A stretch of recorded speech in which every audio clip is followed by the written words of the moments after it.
executed now by the executive branch. That's why they are there. It's what they're supposed to do. So yeah, the answer to your question is, what should the administration be doing? And we're starting to see pieces of this now. You're already seeing the Pentagon move assets. You're already seeing them send support and so forth, and that's the right thing to do. The larger answer is an all-of-government approach. You can call a cabinet meeting and say, look, I'm not sure what the Department of Education can do here, if anything, but if you figure out some way to help in this effort, let me know. This needs to be an all-of-government response. And my guess is if they haven't done that already, they'll be doing it shortly. The former speaker was asked about this. Strange timing for a news conference when you're no longer holding the gavel. But Kevin McCarthy was asked about the supplemental request for funding in Ukraine, along with a looming and expected supplemental request to help in Israel. It's interesting the direction he took with this answer. Let's listen. Right now, Ukraine still has another $9 billion that they can draw down sitting there for arms. The question comes now in our stockpiles. We need a whole new ability for the procurement and movement of the building of our weapons.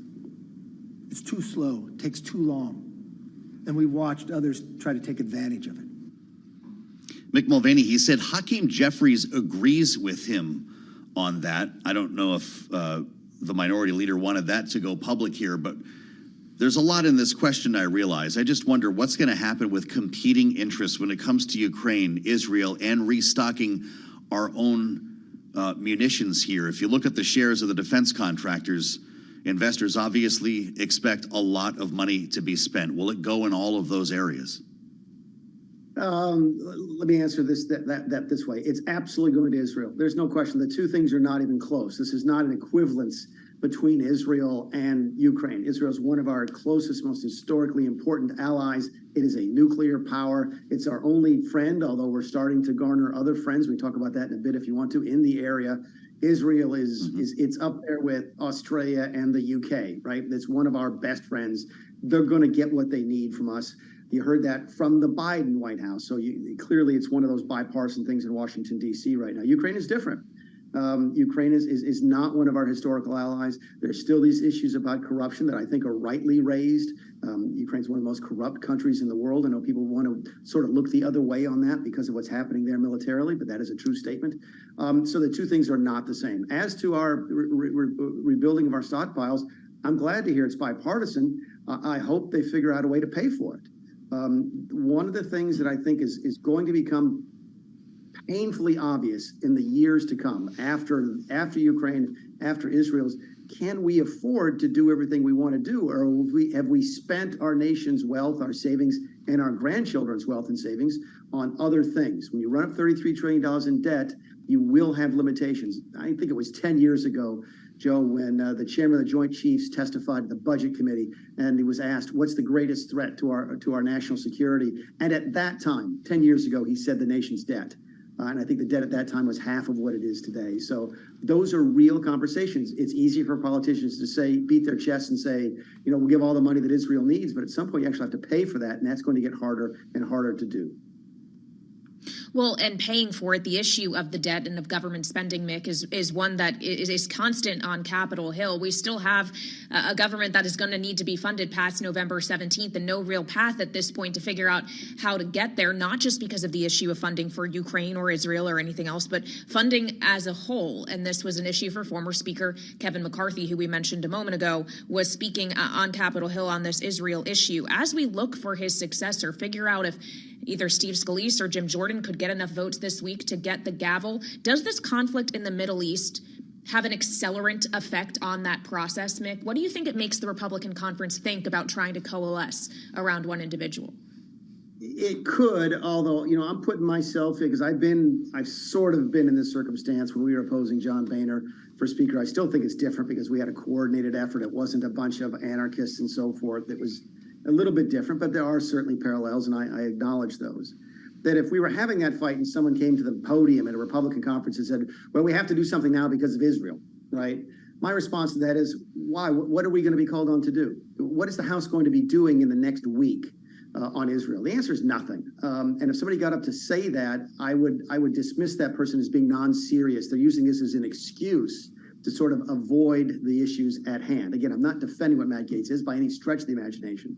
But if someone got up and said that, I can see where certain members would say, that doesn't change the analysis here. Listen, if we get 20 days into this, 30 days into this, as you get closer to the government funding issue, as you might have to start acting in the legislature on Israel, those things can become real, but they're not real this week. I don't think it changes the dynamic in this week. Joe, you opened, or I think it was Kayla who said, will it be Steve Scalise or Jim Jordan? I still think there's an equal likely chance that it's Kevin McCarthy, because I still think he's the only person who can get the votes, and that may become more apparent by the end of the week. I'm hearing this more and more. Fascinating, and it's amazing to hear it from Mick Mulvaney, who knows these two players about as well as anybody. Mick, is that why Kevin McCarthy held a news conference this morning? He sure was acting and sounding like a speaker. Yeah, well, I don't think that shouldn't come as a surprise to anybody, especially after Trump got into the race over the weekend. Trump coming out for Jordan hurts Jim. And listen, I would be voting for Jim Jordan for speaker. Let's be clear. I would be supporting him on the floor if I were there. Trump coming out for him makes it highly unlikely that Jim will become speaker, because that will upset enough people on the left and the center of my party to say there's no way I'm voting for Jordan. If Trump had kept quiet, I think that could be different. I still don't think Steve Scalise has enough support in the party. I keep coming back in all of these dynamics of there's one person who can get the votes, and it's Kevin McCarthy. So it doesn't surprise me he's out there speaking. By the way, members of Congress, we always used to want to have press conferences. People say, oh, Kevin McCarthy's having a press conference because he wants to be speaker. Members of Congress would have a press conference every day if somebody would cover them. We love cameras, especially when we're in elected office. So much for the humility. So much for the humility of losing the gavel. I don't know. Maybe that's just me. I don't think I would have held that news conference this morning, Kaylee. But just imagine. I don't know if he lost the gavel. Imagine if he becomes speaker, though. We're going to play this tape back, Mick. I hate to interrupt you, but thank you for that. He's not the only one who has suggested as much here. Mick knows them, though. He talked to them over the weekend. Yeah, of course. I just wonder, when he says Kevin McCarthy's the only one who can get the votes, does that mean he gets some of those 8 Republicans who voted to oust him back? Right. Democrats come into the picture? Just how does that math equation add up, And Jeff? you thought things were confused on Friday. This doesn't help us understand anymore. Big thanks to Mick Mulvaney, who's with us each week at this time on Sound On. I'm Joe Matthew with Kaylee Lyons. This is Bloomberg.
markets, headlines, and breaking news 24 hours a day at Bloomberg.com, on Bloomberg Television, and the Bloomberg Business app. This is a Bloomberg Business Flash. It's 2:21 on Wall Street. We do check markets all day long at Bloomberg. The Dow, the S&P, NASDAQ, they are all higher. In fact, the S&P very close to session highs, up 25 points right now. That is a gain of 0.6%. The S&P now at 43.34. The Dow up 184, up 0.6%. The NASDAQ Composite Index up 55 points, up by about 0.4%. Treasury market is closed for Columbus Day. Stocks are rebounding as remarks from Fed officials bolster speculation officials will refrain from lifting rates this year. Oil is rallying after Hamas's surprise attack on Israel over the weekend raised fears of a broader conflict. West Texas Intermediate crude now up 4.4% to 86.31 a barrel. Brent, the global benchmark, up 4.1%, 88.05 a barrel on Brent. Gold is surging 1.2%, higher by $22 the ounce now to $18.55. Bristol Myers Squibb is greeted by cancer drug maker Mirati Therapeutics for $4.8 billion, a price that disappointed investors after reported interest from rival Sanofi.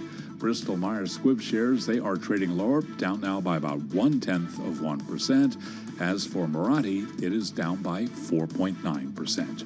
Recapping, stocks are higher with the S&P up 27, a gain of 0.6%. West Texas Intermediate crude oil up 4.3%, 86.39 a barrel. I'm Charlie Pellet. That is a Bloomberg Business Flash. You're listening to Bloomberg Sound On with Joe Matthew and Kaylee Lines on Bloomberg Radio. Live from Washington with initial reactions from the Capitol today to the Hamas attack over the weekend in Israel, and now the response with heavy bombardment that we're reporting on in Gaza. Keep your eyes on the terminal for more, tracking the price of oil as well. Kaylee, we're at just about $86 a barrel, a little more when it comes to WTI crude. Brent also moving on this, and there are a lot of questions about how much more movement we could see. Yeah, up 4% today. The questions really surround two things. One, the issue of Iran.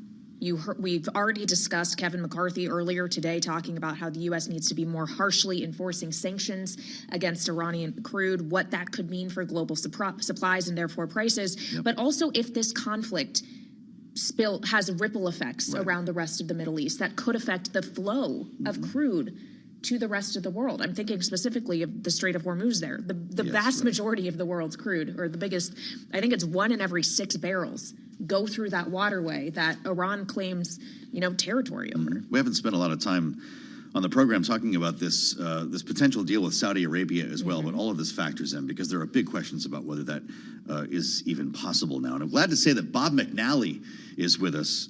Rapidan Energy Group founder and president, former National Security Council senior director for international energy. He spent time in the White House and in the oil patch, and with us here on Bloomberg.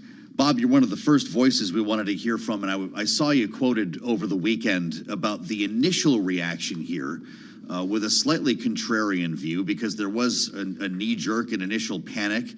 And you've been pointing to calm here as we anticipate further headlines. What do you think about what we know now and the move that we've seen in crude prices? Is it justified?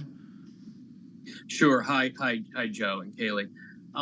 The market is appropriately discounting the risk, and it's certainly gone up, of, as you said, Iran being implicated and the region experiencing or having the conflict expand beyond the Levant, beyond just Israel and Gaza. So given Iran's heavy-handed support for Hamas, that is a real risk. So I think the premium we've seen, $3, $4, is appropriate. When we didn't see Hezbollah join the attack over the weekend, it became clearer to us, and we were more confident that at least initially, this would not expand to the Middle East and to the Gulf, right? Because Hamas, while supported, aided, funded by Iran, and there's some question about whether Iran actually directed or was operationally involved in this attack, Hamas is different than Hezbollah. Hezbollah in Lebanon That's an authentic Iranian proxy. 130,000 missiles. They take orders right from Tehran. So had we seen the northern front open up, we would be sitting here at a much higher crude premium, and Rapidan would have a higher than sort of 20% odds that this expands imminently to the global oil market and the global gas market too.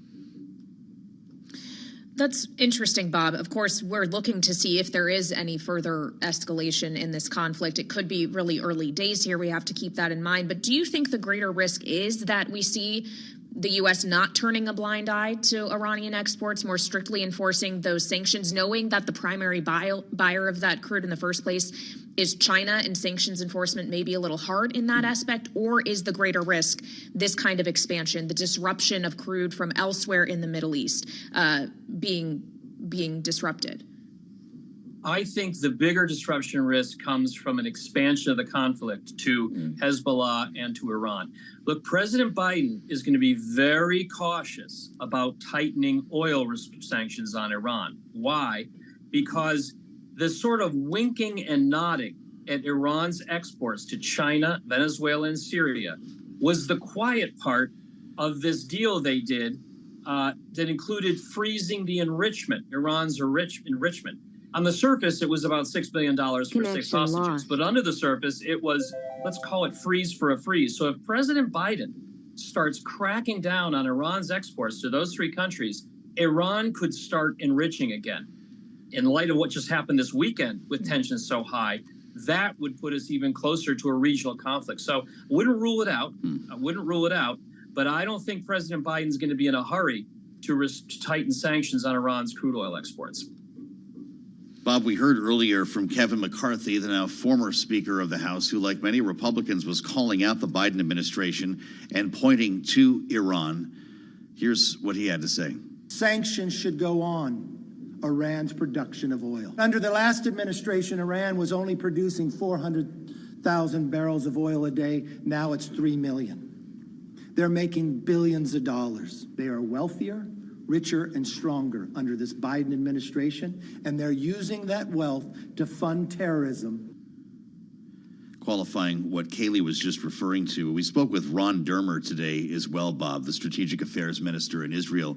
He says Iran may have known about these attacks, didn't think they knew about this initially, but says, quote, there's some evidence they might have known about it. We're working to verify that evidence, unquote. What happens if they do show the world evidence linking Iran to what happened last weekend? Yeah, so I saw that interview. It was fantastic, and I raised it to my clients as well right away. Fantastic. No, that was very important. If Iran formally accuses, if Israel formally accuses Iran of operational involvement in this attack, right? Directing it, coordinating it, knowing about it, and produces incontrovertible evidence of that in public, I think the markets will discount a much higher crude disruption risk. And that will set up an expectation that Israel will inevitably or ultimately settle accounts with Iran as well, that Iran will have to pay for it. Now, there is the issue of sequence, though. I don't think the Israelis would be in a hurry to show the evidence and to take Iran now. I think they want to deal with one problem at a time if they can. And the next big thing is going to be the ground invasion of Gaza. And I think for now, they're trying to deter and dissuade Hezbollah and Iran and other actors from broadening this conflict. But if we see that reveal of evidence, then we all should be raising our odds that eventually Israel will pay back Iran directly. And in a way bigger than we've seen in the past, material attack on Iran in payback for this.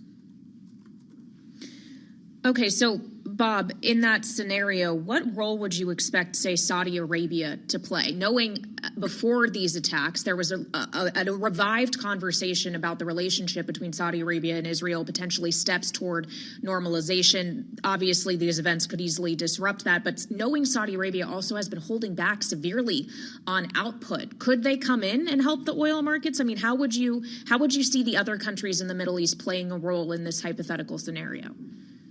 Well, in the hypothetical scenario, though, where there's an attack on Iran and a conflict with Iran, the problem is all of the excess spare production capacity, almost 5 million barrels a day. The good news is that's quite a bit. The bad news is it's all north of the Strait of Hormuz, or just about. Saudi Arabia could maybe divert a couple barrels to the Red Sea and UAE to Fujairah, but there's not much there. So in a conflict scenario, the spare capacity and Saudi Arabia's ability to increase doesn't do you much good. Secondly, let's remember, Iran attacked the most vital, important oil facility on the planet, the Abqaiq processing plant, Saudi Arabia, 7 million barrel a day facility in September of 2019. Now, they did that and they didn't inflict lasting damage. They sort of sent a signal. But in a broader conflict scenario, not only the flow through the strait, but these key facilities, processing, refining, gathering, transport, loading facilities, all of these would be vulnerable to permanent damage or long-term damage. So it's a pretty horrible scenario. And in that environment, Saudi Arabia's ability to increase production doesn't really help much if all that would happen in the war zone. Bob, it's great to have you. We'd like to stay in touch with you to the extent that we can in the coming weeks. This is obviously not just a story that will continue developing, but one that might have a real impact on oil prices, and we count on your analysis. Bob McNally at Rapidan Energy with us once again on Bloomberg. Pretty fascinating stuff there, Kaylee. We're seeing fairly commensurate increases in WTI and Brent crude on this story. Yeah, in fact, WTI November futures just settling $86.38 a barrel, and we'll see if there is more upside surprise to prices as we see this conflict go on potentially. There you have it. I'm Joe Matthew with Kaylee Lyons. Let's get you up to date on the news, world and national headlines now with Nancy Lyons in the Bloomberg 99.1 newsroom in Washington. Hi, Nancy. Thanks, Joe. The fighting is escalating between Israel and Hamas, with Israel calling up reservists to help in this new war. Bloomberg's Anne-Marie Hordern with more. What Israel's doing right now is they are mobilizing 300,000 Israeli soldiers. That's what the Jerusalem Post says. This is the biggest conscription they have ever seen, and they were announcing that this morning. So what leads to next is likely potentially a ground invasion, something we've not seen in decades in Gaza. Again, Bloomberg's Anne-Marie Hordern. Already, Israel has cut off electricity, fuel, and food supplies to the Gaza Strip, the home base of Hamas. And Israeli leaders say they plan to lay siege to the entire Gaza Strip. Ron Dermer, the Israel Minister of Strategic Affairs, spoke with Bloomberg Surveillance. Let's just say we have a clear goal to cripple the capabilities of Hamas and also their will to wage war against us. So you're going to have to interpret that the way you want. I have to leave it at that. But it's people who doubt Israel's capabilities are making a huge mistake. Again, that's Israel's Minister of Strategic Affairs, Ron Dermer. 9 Americans were killed in those attacks, with more missing. President Biden met this morning with his senior national security aides and told them they should engage with Israel for additional coordination. He'll also be making an afternoon phone call with allies about developments on the ground. Leaders of France, Germany, and the UK will be on that call. They are expected to discuss ways to prevent the situation from expanding into a broader conflict. Global news 24 hours a day, powered by more than 2,700 journalists and analysts in over 120 countries. I'm Nancy Lyons.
markets, headlines, and breaking news 24 hours a day at Bloomberg.com, on Bloomberg Television, and the Bloomberg Business app. This is a Bloomberg Business Flash. It's 2:40 on Wall Street. We do check markets all day long at Bloomberg. Stocks are rebounding as remarks from Fed officials bolster speculation. Officials will refrain from lifting rates this year. Oil is climbing after Hamas's surprise attack on Israel raised fears of a broader conflict. Luke Hickmore is investment director at Aberdeen Investment Management. He says he's watching oil for implications about the broader economy. There's a chance here that a higher oil price is a brake on growth rather than a driver to inflation, given everything we've gone through to get to this point with higher yields, higher interest rates, and slower growth.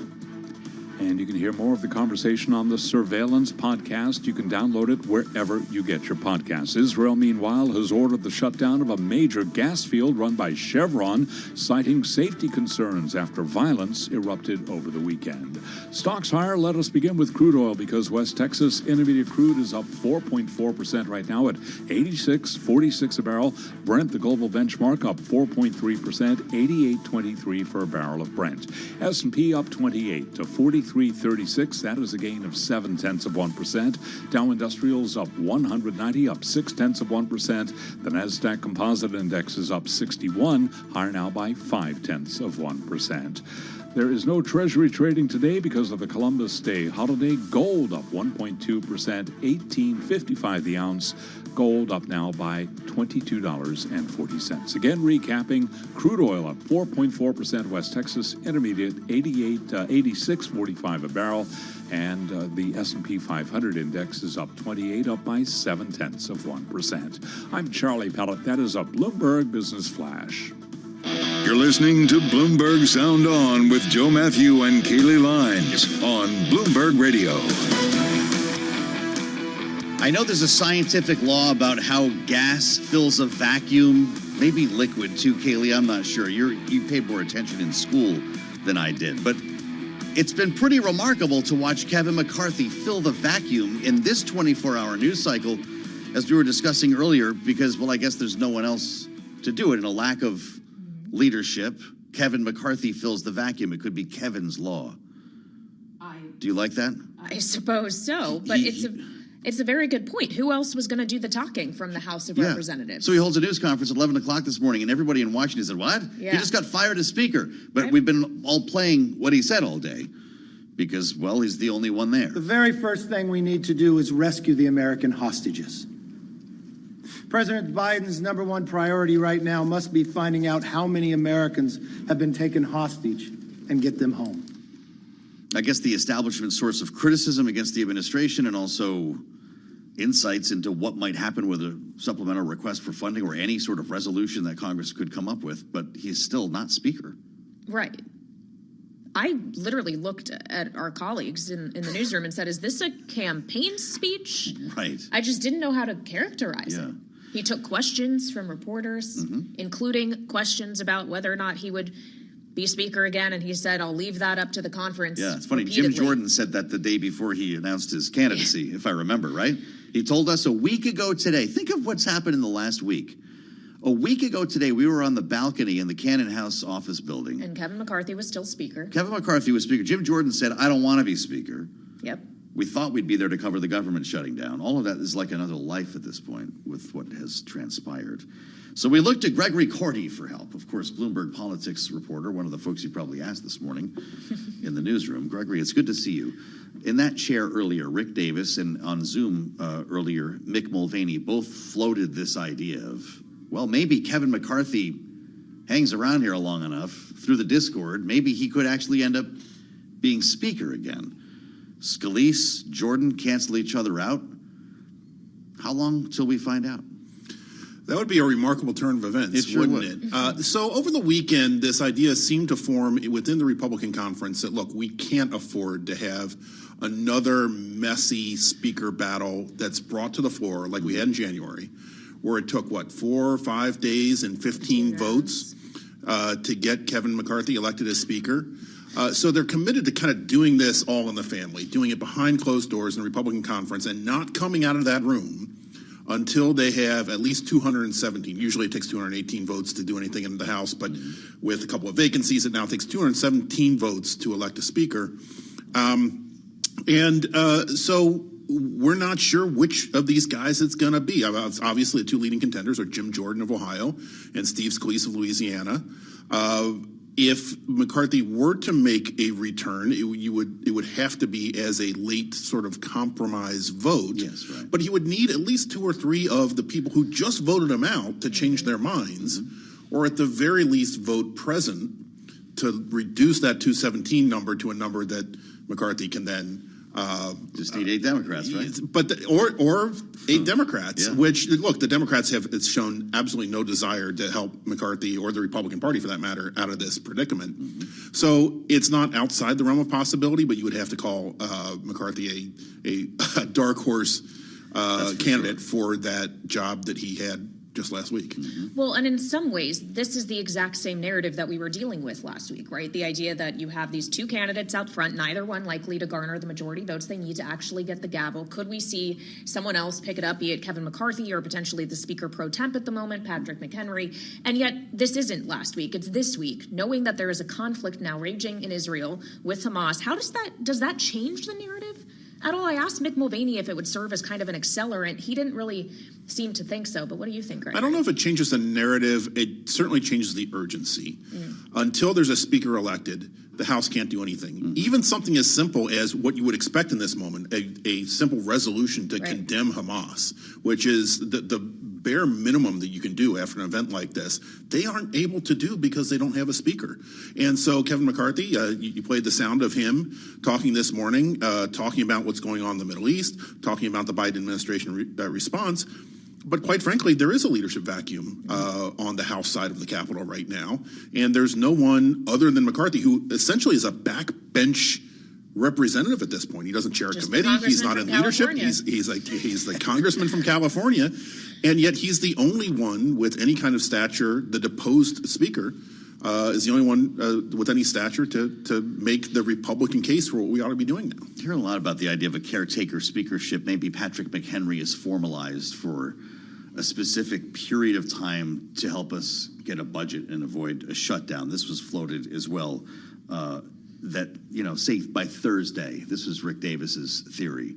If we don't have anybody near 218, there's a vote to make Patrick McHenry speaker for, say, 30 days to get us through that deadline. Is that something you're hearing about? That would be one solution. I think there would be some resistance to that in some corners of the Republican conference, because he's viewed as a little bit more moderate even than McCarthy was. A McCarthy lieutenant, like the reason why he's Speaker pro tem, obviously, is because he was loyal to McCarthy and got his name on that list.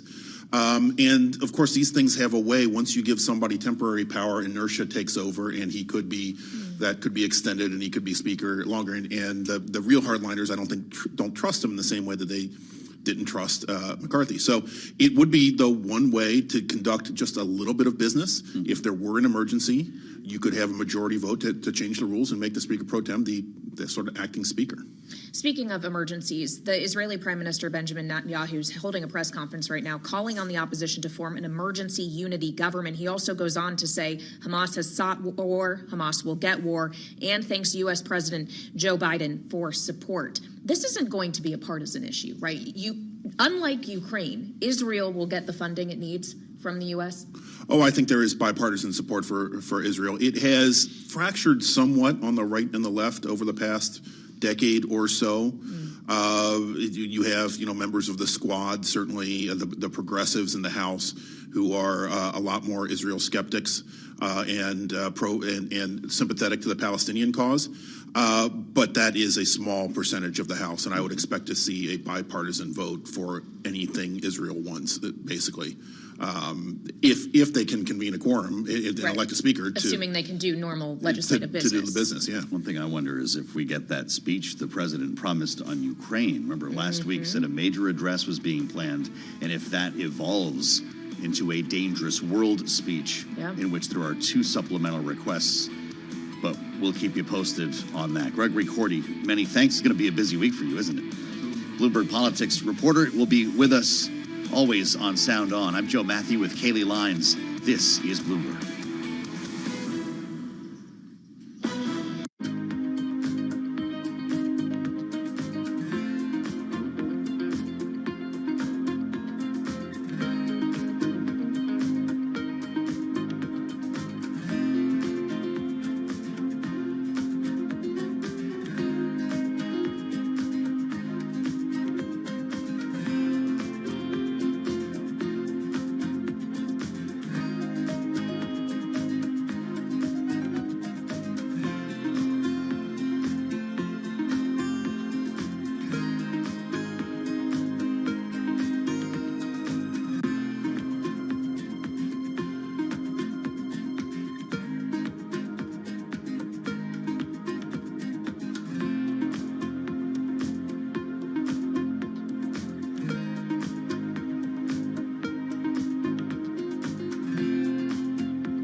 your company news headlines on Bloomberg Radio.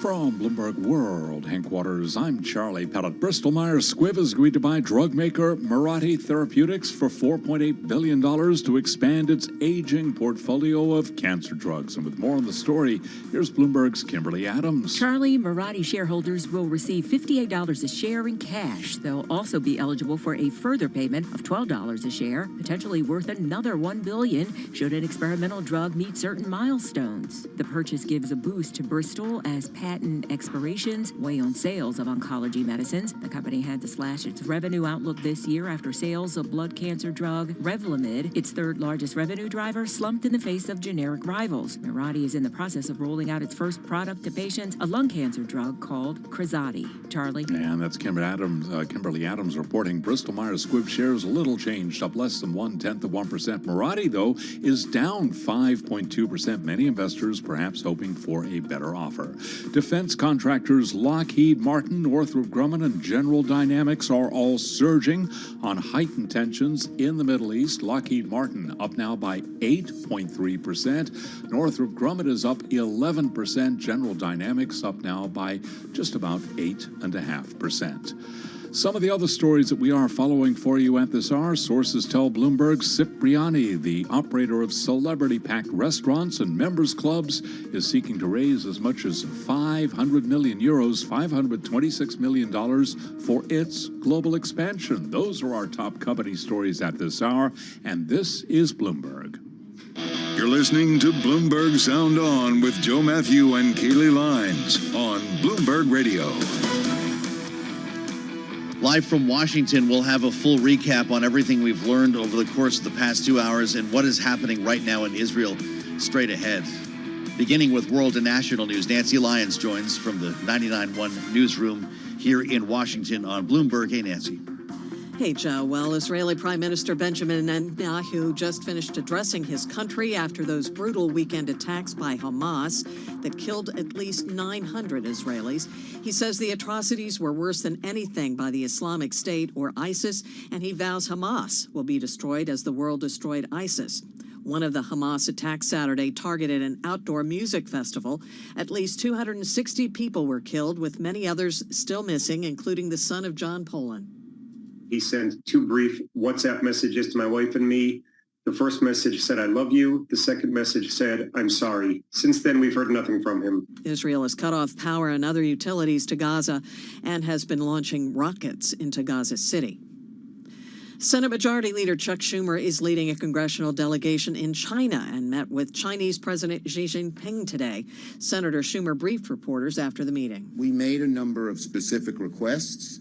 They said they would consider those specific requests, and we're going to continue to pursue. Now that we've established these relationships, we're going to pursue them. Schumer also says Beijing revised its statement on the Middle East to condemn the loss of civilian life after he requested a more forceful response. Robert F. Kennedy Jr. is giving up running for president as a Democrat and will instead run as an independent. Now he'll need to get on the ballot in all 50 states. And for only the third time in the history of the Nobel Prize in Economics, a woman has earned the honor. The announcement was made this morning in Stockholm, Sweden by Hans Ellegren of the Royal Academy of Sciences. Professor Claudia Goldin, Harvard University, USA, for having advanced our understanding of women's labor market outcomes. Professor Goldin's work indicates the pay gap continues to persist despite women gaining higher levels of education than their male counterparts. Global news 24 hours a day, powered by more than 2,700 journalists and analysts in over 120 countries. I'm Nancy Lyons. Now back to you, Joe and Kaylee. Right, Nancy, thank you. Seeing a lot of headlines cross as we just heard from Benjamin Netanyahu. Kaylee, you referred to some of the remarks he made. He's just wrapped talking a short time ago, and Israel is responding to launches from Lebanon now with artillery fire, which is one of the things that we've been concerned about, seeing an expansion from what's already taking place.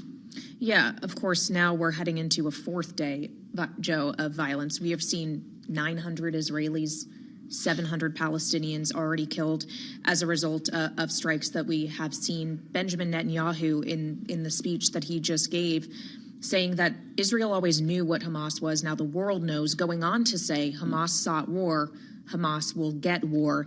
And it all kind of points to the idea, Joe, that there isn't necessarily going to be an easy resolution to this conflict, that we could be looking here at something that is protracted. Well, that's absolutely right. Benjamin Netanyahu also thanking President Biden for support, something that President Biden spoke to over the weekend, having held several calls with Netanyahu. I told him the United States stands with the people of Israel in the face of these terrorist assaults. Israel has the right to defend itself and its people. Full stop. And we're seeing that now, Kaylee. The question is, how quickly can the U.S. come to its defense from a financial or military standpoint when, again, we don't have a functioning House of Representatives. So there are questions, realizing that might not be the first reaction here about a long-term commitment and how they might handle the supplemental request like we've already seen for Ukraine. Right. The idea that if there is any further aid that needs congressional approval, we may be looking at a question here as to how quickly and expediently that can get done, considering half of the legislature in a position in which it can conduct normal legislative business. So for now, it will likely be really looking to the Biden administration's response in the most immediate term. Yep, that's for sure. We have a lot to learn still today and in the days ahead, so stay with us here on Bloomberg Radio and on YouTube. Search Bloomberg Global News. If you want to watch while you listen, Kaylee and I will meet you back here on Balance of Power on Bloomberg TV at 5 p.m. Washington time. Bloomberg Business Week starts right now.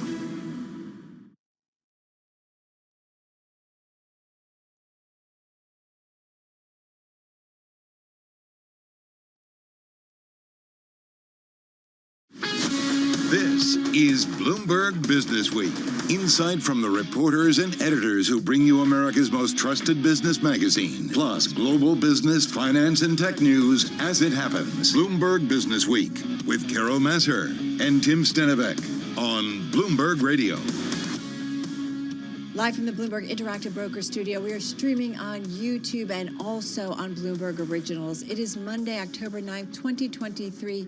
Carol Masser along with Tim Stenevec. But safe to say, Tim, our focus, yes, we are here in New York City, here in the United States, but our focus is on Israel. Yeah, where it's 10 p.m. in Israel, 3 p.m. here. A lot going on, Carol. Only one story on our minds today, and that, of course, is a surprise attack on Israel by the Gaza-based militant group Hamas. The fear at this moment in time, the risk and fears of a broader conflict. Investors today, they were shunning riskier assets and seeking safe havens, but we're seeing a pop in the U.S. indices. Go figure. It's just another day where we are kind of scratching our head over the 2023 markets. We do have a rally underway. We're going to get into that. The bond market closed for the Indigenous Day holiday and Columbus Day holiday. Having said that, we're going to talk a lot about what's going on in the Middle East. It's a reminder that geopolitics and geopolitical events can come up at any time and certainly surprise all of us. So we're going to talk a lot about this one. Danny Danon, he's a senior member of the Knesset, which is the Israeli parliament, sits on Israel's Foreign Affairs and Defense Committee. We're going to talk to him. He is on the ground in Tel Aviv, what he is seeing and what he is hearing about how far Israel will go in terms of retaliation. That's true. Also, we got Israel's Bloomberg Israel bureau chief, Ethan Bronner, also on the ground in Israel. He's lived there for a long time. He's seen a lot. We're going to check in with him in just a few minutes. All right. We're also going to talk with Mick Mulroy. He is former Deputy Assistant Secretary of Defense, retired CIA officer. I am thinking about what would be the security briefing he would be giving President Biden and really the world following this attack over the weekend. He's currently co-founder of the Lobo Institute. Yeah, the questions I have for him, too, are the security signs that were missed by Israel, by the U.S., did not see this attack coming. Everybody missed it, it seems, and so we're going to dig into that. Dr. Ariel Cohen, he's a non-resident senior fellow at the Atlantic Council's Eurasia Center, a member of the Council of Foreign Relations. We are going to continue also talking about that big intelligence failure because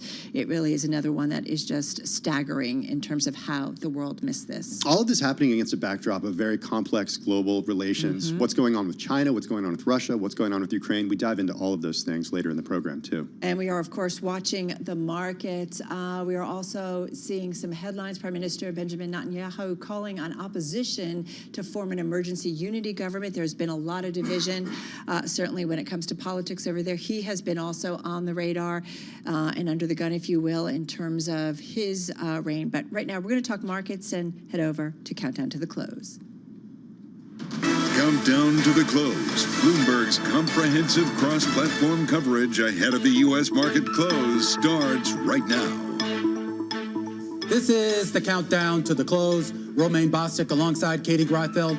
We're joined right now by our colleagues Carol Masser and Tim Stenovic. Welcome to our audiences across all of our platforms on Bloomberg Television, Radio Originals, as well as our partnership here on YouTube here. A look at the markets right now, Carol, on what is, let's just say it, a very somber day here. I don't care what your affiliation is. Absolutely. To see what happened over the weekend, and it did have some market ramifications as well. No words when there's an attack like this and a loss of lives, and we're not over yet, right, in terms of the conflict there in Israel. Having said that, you know, we are Bloomberg, and we think about the politics, we think about the impact that all has, certainly on global markets. And it's interesting to see on a day where we certainly did see investors initially moving into some of those safe haven assets, whether it was gold, whether it was the dollar. But here we are now with an equity rally. And it's interesting to see how we're trying to, I would say as investors, try to figure out, okay, where do we go from here as we watch what's going on in Israel? And one of the big implications of this, of course, is rising oil prices, concerns about broader oil market, supply constraints. If the conflict does continue to go on, as a result, we saw companies like cruise lines move lower. We saw airlines move lower over concerns about higher fuel prices and canceling flights. Real economic implications throughout many different sectors. You also saw bond prices rise by quite a bit. Of course, the bond market, the cash bond market is closed today, but we do have Treasuries futures trading. And as of 2:30 p.m., say that again? Yeah, go ahead, Katie. Oh, sorry, I heard someone. Anyway, as of 2:30 p.m., that was higher by about 30 ticks. That would indicate that yields are set to open about 15 basis points lower.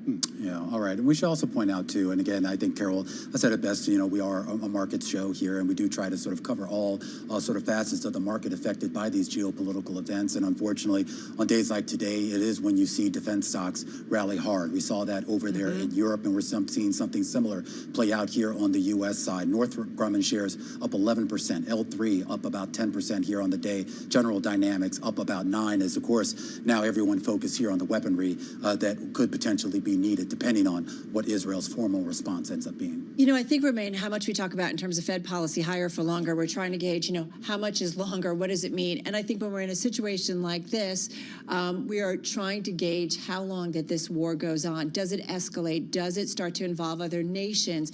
And that is when you start to think about, okay, there's a much longer and broader impact, and then we have to start assessing what that means for different asset prices, if you will, longer term. And let's not forget that Israel's a major tech hub in the Middle East, the Ramat Gan region right outside of Tel Aviv, a major hub for years for tech companies. Huge tech companies have come from Israel, including Mobileye, including Waze and more. Interesting moves in the chip market today, in the chip sector, I should say today, given the concerns over Israel's investment in Israel as well. And not just tech. I mean, we forget Teva Pharmaceuticals. I mean, they have a huge biotech presence and a lot even in manufacturing and some other areas.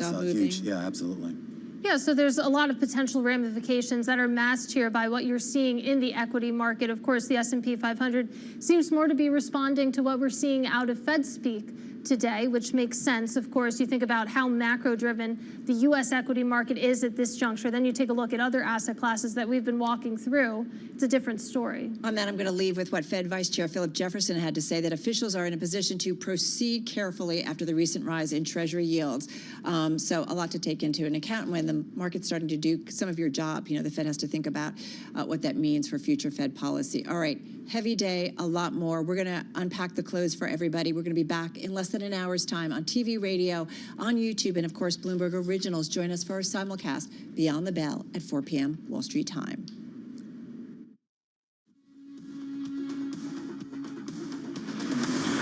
This is Bloomberg Business Week with Carol Masser and Tim Stenovic on Bloomberg Radio. All right, everybody, you know the big story. The attack in the southwest from the Gaza-based militant group Hamas, which started Saturday, has killed more than 700 Israelis, mostly civilians. Some 500 Palestinians have been killed in retaliatory attacks. This is coming from Palestinian authorities. Israel announced its largest ever mobilization, more than 300,000 Army reservists, and the country's defense minister vowed the elimination of all Hamas targets. Well, let's get to Ethan Bronner. He's Israel bureau chief and a senior editor for the Middle East at Bloomberg News. He spent many years living in and reporting from Israel, going back to the 1980s. Before he joined Bloomberg in 2015, he spent 17 years at the New York Times, where among other roles, he was Jerusalem bureau chief. Ethan joins us this evening from Tel Aviv. Ethan, good to have you with us right now. can't even imagine what you and your family are experiencing right now. You've lived there for years. Give us an idea of what things are like right now on the ground. Thank you, Tim.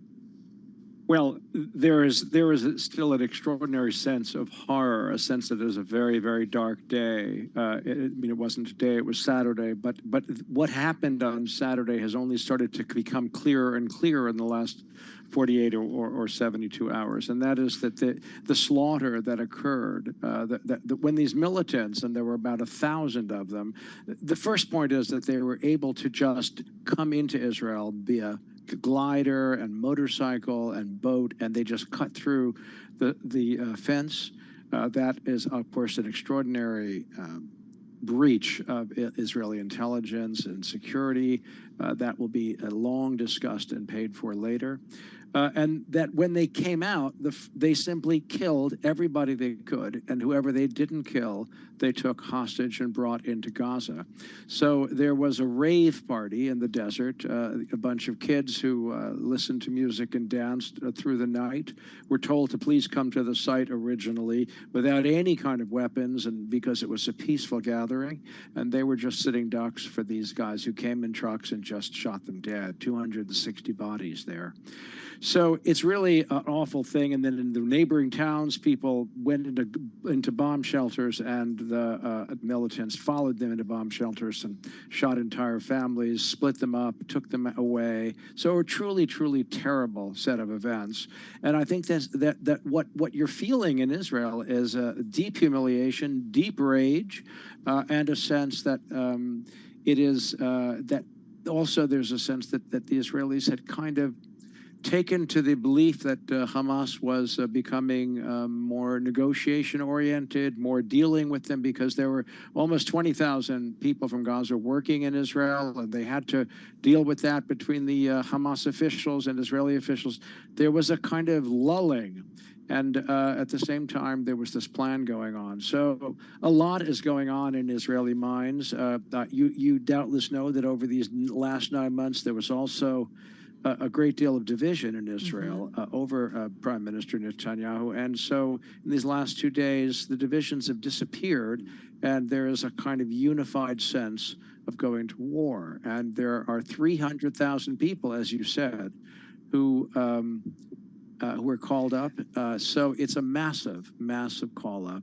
And there is an incredible sense of war footing. Many shops are closed, schools are closed, and flights are canceled. Ethan, as Tim mentioned, you've spent many years in Israel. Flare-ups between the Israelis and Palestinians, it happens a lot.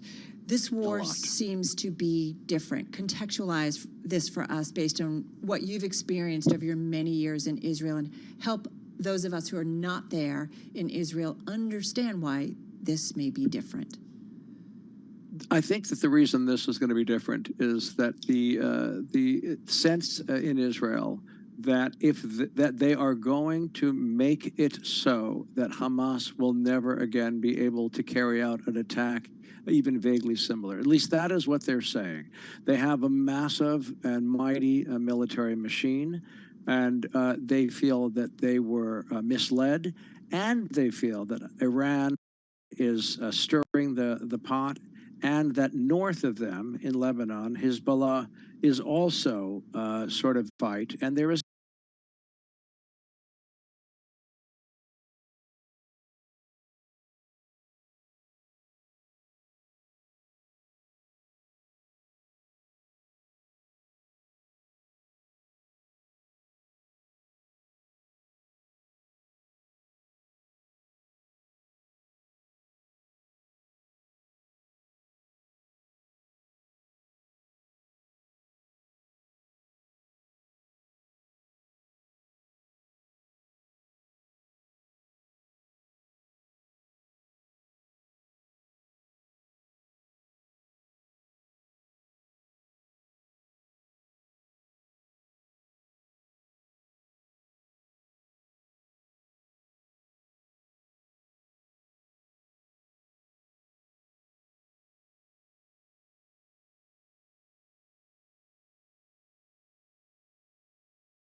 a sense that there's a kind of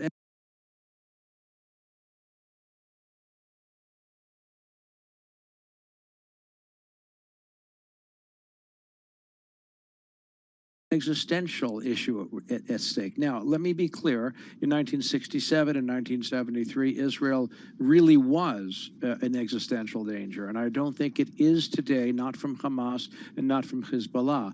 But it's also true that it is a much richer, much more developed country than it was 30, 50, 60 years ago. And so, you know, the sense of safety that has sort of settled in is now imperiled and threatened. And that is upsetting everybody, as you can imagine. Ethan, to sort of jump on Carol's question, also a lot of the skirmishes that have occurred in my lifetime have been really localized in different regions of the country. And one thing that was really surprising to me to see in images on social media and images on TV and images from, you know, our own sources on the ground there is that Tel Aviv feels like it's threatened right now. And that's not something that happens frequently. Talk to us about what's going on in Tel Aviv and what it feels like there. Well, partly what's happened is in the last maybe 10 or 20 years, both Hamas and Hezbollah have been building and importing long-range missiles, and those missiles that can originally, you're right. I mean, when Hamas originally had these Qassam rockets, they would sort of spin for a mile or two, and you know, against the great mighty Israeli military machine, were a joke. But they have dedicated huge amounts of money to building an arsenal and to bringing it in through Egypt. Everyone has kind of turned a blind eye because they've sort of said it's not that serious. And what's kind of happened is suddenly Israel is finding itself with a fairly serious military power. I mean, nothing like Israel, but nonetheless not a joke, to its south and also to its north, funded and trained by Iran, which is also obviously a very powerful country in many ways. So you have, it is said that Hezbollah has 100 to 150,000 missiles and rockets on launchers underground, that many of which could reach Tel Aviv. So you're right, and there were hits on Tel Aviv in the last couple of days, and people are afraid. And one other thing, which is that of those 1,000 militants who crossed the border on Saturday, it is widely believed that some of them made it up here and will emerge at some point. Do you feel safe, Ethan?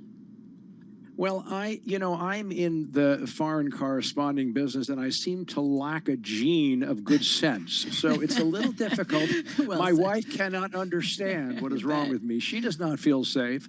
I feel fine. Yeah. Okay. Well, we hope but you are. I mean, there are plenty of people who really are quite nervous, locking their doors and worrying about, every apartment in Israel built in the last years has to have a safe room that you can lock in with super locks and steel. And my study, where I'm sitting right now, is that room in our apartment. So I'm, since I can't get up from my chair because I'm so busy, I'm the safest guy in Israel. Well, my understanding too is that Israeli Prime Minister Benjamin Netanyahu did just recently, or a short while ago, give an evening televised address. What was of most importance in that address, or what stuck out for you? So I was just finishing up a story for Bloomberg while he was speaking. I was listening with one ear, but I did hear, essentially it was what a broad sense of what everyone has been saying at the top for the last 2 days. One, this is not going to be a walk in the park. We are going to take this force down. We are going to do it in a way that for decades, he said, they will remember it. So one thing. The second thing is, to talk about the people who were taken hostage, to talk about the people who were slaughtered, to sort of focus on the pure evil, the ISIS-like nature of this massacre. And so that combination was what he mostly focused What on. about calling for a unity government now to take on Hamas? His own government, Yes, obviously. he did say that as well. Indeed, he's been saying that for 2 days. He's been urging the opposition to join him in a unity government, and there have been such talks. My guess is something will emerge. Each has his own demands, and he's saying, let's please do this without preconditions. He made a comparison with Menachem Begin joining the Labor government in 1967 for the Six-Day War. So my instinct is it will happen, and he did indeed call for it again, yes. Do you feel like the next 24 hours are critical in terms of whether or not this goes on for longer? Just about 30 seconds. Oh, you mean in terms of the well, I think in the next 24 hours are critical because by the way, there was a little infiltration from Lebanon, and also, the question of whether they can really put out all the sort of fires in the south. Right. But I think that this is going to be something that's going to take some days and weeks. And my guess is there will. I'm almost certain that there'll be a ground invasion at some point. All right, going to leave it there. Please stay safe. To you, Ethan, and certainly your family. Ethan Bronner, he's Israel bureau chief for us here at Bloomberg News and senior editor for the Middle East at Bloomberg News. You are listening and watching Bloomberg Business Week. Carol Massar along with Tim Stanovic, and this is Bloomberg.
markets, headlines, and breaking news 24 hours a day at Bloomberg.com, on Bloomberg Television, and the Bloomberg Business app. This is a Bloomberg Business Flash. It's 3:21 on Wall Street. We do check markets all day long at Bloomberg with the Dow, the S&P, NASDAQ, all higher. Has been a choppy day, but right now we've got gains for U.S. equities. And this update brought to you by Glenn Mead. Glenn Mead offers sophisticated wealth and investment management solutions combined with the personalized service you deserve. Your wealth, your mission, your investments. Let's talk. Visit glenmead.com to learn more. Stocks rebounded as remarks from Fed officials bolstered speculation that officials will refrain from lifting rates this year. We do have the S&P now higher by 25 points, up by about 0.6%. Dow Jones Industrial Average up 171, up a gain now of 0.5%. We are off session highs. NASDAQ is up 0.4%. The composite index up now by 53 points. Spot gold up $28 the ounce to $18.61, up by about 1.6%.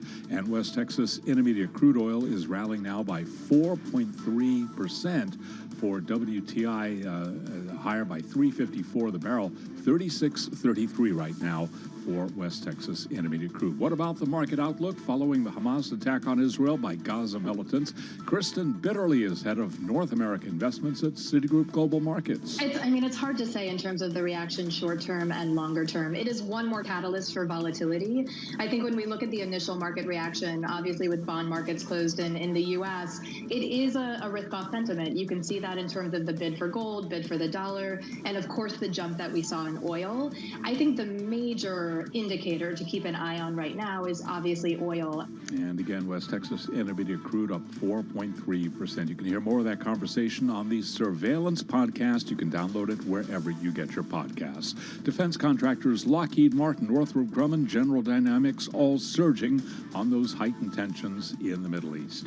Lockheed Martin shares up 8.5%. Northrop Grumman up 11.1%. General Dynamics up 8.3%. I'm Charlie Pellet. That is a Bloomberg Business Flash. All right, Charlie, thank you so much. Carol Master along with Tim Stenovic live here at Bloomberg headquarters in New York City in our Bloomberg Interactive Broker Studio on YouTube and, of course, our streaming service, Bloomberg Originals. We are going to continue our coverage of the Israel-Hamas conflict where fighting continued for a third day, moving into, I believe, our fourth now at this point. Israel's military said it killed a number of infiltrators who crossed into its territory from Lebanon as it tackles threats on multiple fronts. We heard that from Ethan Bronner of Bloomberg, and also announced its largest ever mobilization. Well, our next guest is former Deputy Assistant Secretary of Defense, a retired CIA officer, and a retired U.S. Marine reservist, having served for 2 decades as both a commissioned and enlisted Marine. Carol, he's also the co-founder of the Lobo Institute. It's an organization that, in its own words, quote, advises, consults, and teaches on current and future conflicts, how to end conflicts and prevent their recurrence, and how to help those who've been most affected. Very pleased to have with us Mick Mulroy on Zoom from Montana. Mick, nice to have you here with Tim and myself. So many questions. Iran, what do they know? U.S. aid to Iran, Russia maybe looking to distract, the focus off Ukraine. There's so many things being floated. China, President Xi not addressing what happened in terms of the conflict. If you were back at the CIA, what are the scenarios that you would be coming up with for President Biden and the U.S. national security teams? So good to be with you all. There's many issues to be addressed. Of course, this was an intelligence failure predominantly by the Israelis, but also, quite frankly, by the United States and other regional actors. And that does have to be addressed, but it's not the most pressing. Right now, we'd be talking about the hostages. We, of course, have responsibility for American hostages. They are, it looks like, up to 100, many of them who are in Gaza right now. There are reports that they are in tunnels, and the tunnels are wired. So a traditional hostage rescue would be exceptionally difficult. And I think we're going to have to look at our partners in the region, Egypt, Qatar, that have some kind of leverage over Hamas to try to recover all the hostages, of course, including the Americans. So that's one effort I think that we would need to look at. The other effort we need to look at is just how involved Iran was in this operation. There's many indicators. It was a very complex operation. There was technical devices that brought down the communications in Israel. And they're just, and obviously the weaponry and the equipment does indicate that Iran was involved. There's also been reporting that they were involved, but I think the IC needs to make a determination of just what their level of involvement is, because that would go toward potentially freezing the $6 billion that we just negotiated. And then, of course, what to be done against Iran, if anything, if they were directly responsible for this. Well, let's start with the hostages part of this, because hostages have long been a part of, I don't want to say relations, but they've long been a part of the skirmishes between Palestinians and Israelis, namely on the Palestinian side. But prisoner swaps have often occurred, sometimes after years of holding hostages. But 150 hostages, Mick, this is a huge, huge number. What is Hamas looking for with holding these people hostage? It is definitely a huge number, and the complexity of that from a military tile recovery would be enormous, on top of all the other things I already mentioned.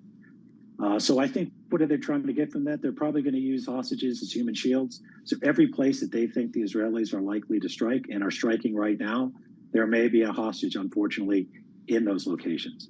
They're going to use them for bargaining tools. They've already announced that they're going to start executing a hostage every hour on the hour. That would put a lot of pressure on Israel to mitigate what is coming, which is likely a ground invasion into Gaza. They're going to use them to try to recover their own prisoners that are held inside Israel, Hamas prisoners, for example, to try to recover them. They're going to use them, unfortunately, all against the law of armed conflict and every international protocol. Most of them are civilians, but obviously Hamas does not care about that. Mick, I do wonder what you see as the biggest concern and risk for the world right now as we watch this. It's very easy, I think, sometimes, unfortunately, for folks who are not in it. We just talked with our Ethan Bronner, who is in Tel Aviv. He's our Israel bureau chief, and so is hearing it, seeing it firsthand. But the world has to be concerned about increasingly all of these geopolitical events, whether it's Ukraine or what's going on in Israel right now. What do you see as the biggest risk right now? So I think the biggest risk regarding this conflict is that Iran decides to engage all of its proxies to come at every different angle into Israel. So if they initiate Lebanese Hezbollah, for example, or they just initiate themselves, they have about 150,000 rockets and missiles that they could launch into Israel, which would overwhelm any system, any air defense system, including the Iron Dome. And they also have militias in Syria. So if this happened, I think that the United States would become more and more likely to get directly involved militarily, as it could overwhelm the IDF and the security services in Israel. And that could lead to a much broader regional war, potentially bring in Iran directly. And that, of course, would be another war in the Middle East, and this one very substantial. We'll talk about that a little bit. On top of what's happening right now. Yeah, Mick, talk about that a little bit, in the U.S.'s involvement and what you, in your opinion, think that the U.S. should actually do, not just to rescue the Americans who've been held hostage, but also to make sure that parties, whoever they are at this point, are held accountable for what happened on Saturday and what continues to happen in Israel. So militarily, the Pentagon announced the deployment of an aircraft carrier strike group, so the Gerald R. Ford strike group. That's one aircraft carrier, 2 destroyers, and 2 cruisers. It's substantial, and it's going to be parked right off of Israel, quite frankly.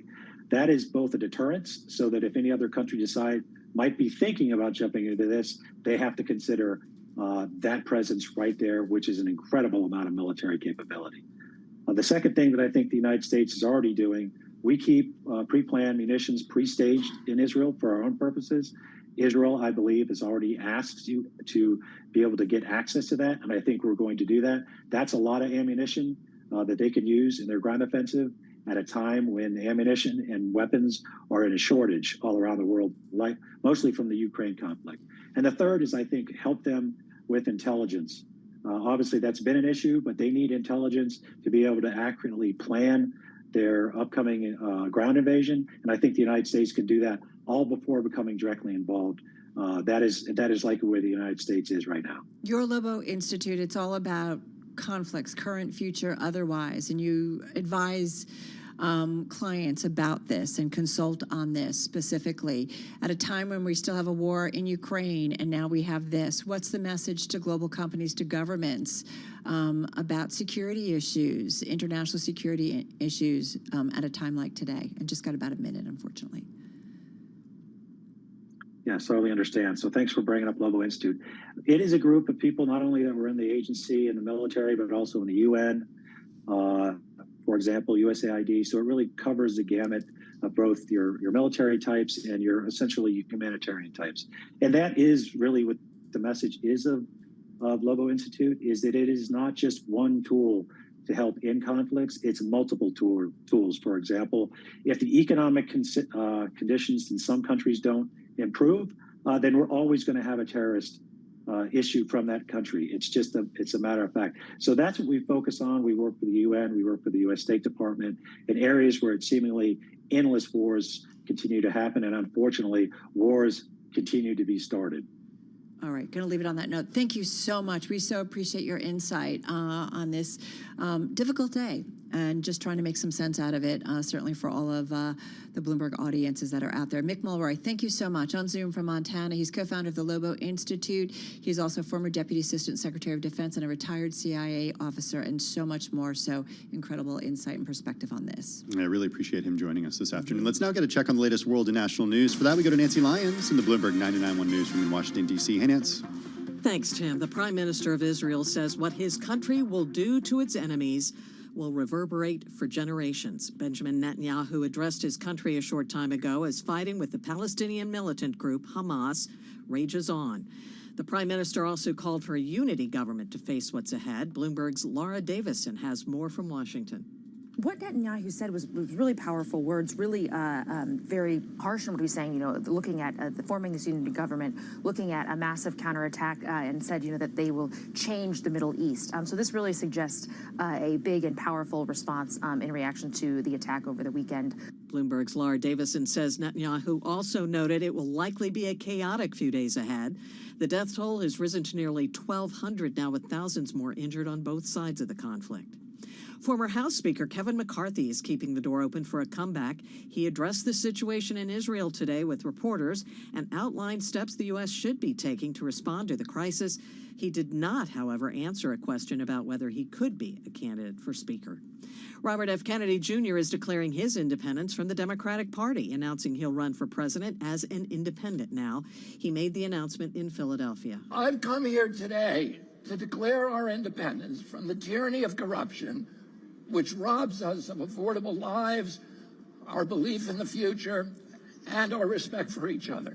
Kennedy will now need to get his name on the ballot in all 50 states. The Powerball jackpot is still rising and is now the third largest in the history of the game. Should someone be lucky enough to match all 6 numbers in tonight's drawing, the winning ticket would be worth at least $1.55 billion. Global news 24 hours a day, powered by more than 2,700 journalists and analysts in over 120 countries. I'm Nancy Lyons. This is Bloomberg.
markets, headlines, and breaking news 24 hours a day at Bloomberg.com, on Bloomberg Television, and the Bloomberg Business app. This is a Bloomberg Business Flash. It's 3:40 on Wall Street. We do check markets all day long at Bloomberg. Green on the screen right now. 20 minutes to go ahead of the closing bell with the Dow, the S&P, and the NASDAQ Composite Index all advancing. Oil rallies. Let's head right over to the first word breaking news desk for today's afternoon call. Here he is, Bill Maloney. Good afternoon, Charlie. After a weak start, stocks with a bid. Dow's currently up 164 points. S&P's gained 24, and NASDAQ is higher by 52. The bond market was closed while gold is trading higher by 29. Oil also climbing, but Bitcoin is down by 1.1%. Among the main 11 S&P sectors, only consumer staples were in the red, and leaders to the upside in the Dow, Chevron and Disney, while Procter & Gamble and Walmart led to the downside. In deal news, EU regulators to order aluminum to sell its $8 billion cancer treatment group. And in other news, defense names surged, led by Northrop Grumman's 11% gain. Wrapping things up, EV car maker Lucid hit an all-time low. Live from the first breaking news desk, I'm Bill Maloney. Charlie? Okay, we thank you very much, Bill Maloney. And to hear live breaking news over your Bloomberg, type SQUAK, SQUA, on your Bloomberg terminal. I'm Charlie Pelleton. That is a Bloomberg Business Flash. I'm driving in my car. I turn on the radio. How about you let me drive? Oh, no. Who's gonna drive you home? Honey, please, I'll do the driving. Drive on. Excuse me, I want to drive. It's the question that drives us. This is the drive to the close. That funky music will drive us till the dawn. On Bloomberg Radio. All right, everybody, 18 minutes left to go in the first trading session of the week. Of course, it is Monday, October 9th. Carol Massar along with Tim Stanovic live here at Bloomberg headquarters in our Bloomberg Interactive Broker Studio on YouTube and Bloomberg Originals. And we've got a little bit of a rally underway here. Who'd have thunk, considering the news flow over the weekend, the attack on Israel by Hamas, and we're trying to gauge it. Of course, the bond market is closed here in the United States. We have maybe that's why. A safe haven bid. No, that's a really good point, because I think before on Friday, we teased forward and saying it's going to be bank earnings, it's going to be inflation reads here in the United States. Yeah, it's CPI Thursday. Fed minutes, and yet we're definitely top of mind, something very different at this Maybe hour. the Fed speakers we heard from today are driving this market. That's certainly what it feels like. Let's see what David Dietz has to say. Our drive to the close guest this afternoon, senior portfolio strategist at PPAC Private Wealth Management, joining us from Summit, New Jersey this afternoon. David, how are you? Doing great, Tim and Carol. Happy to be with you. Well, thanks for joining us on what we've certainly consider a somber day, given everything that we've been talking about over the last hour. We are Bloomberg, though. We are a show focused on markets, and we are just 17 minutes away from the close on this kind of holiday trading day, I think you could call it. How do you explain the turnaround in equities that we saw today? Well, certainly there was a knee-jerk reaction for safe haven buying and all sorts of things like bonds and the dollar, and to buy up, of course, energy out of fear of energy supplies.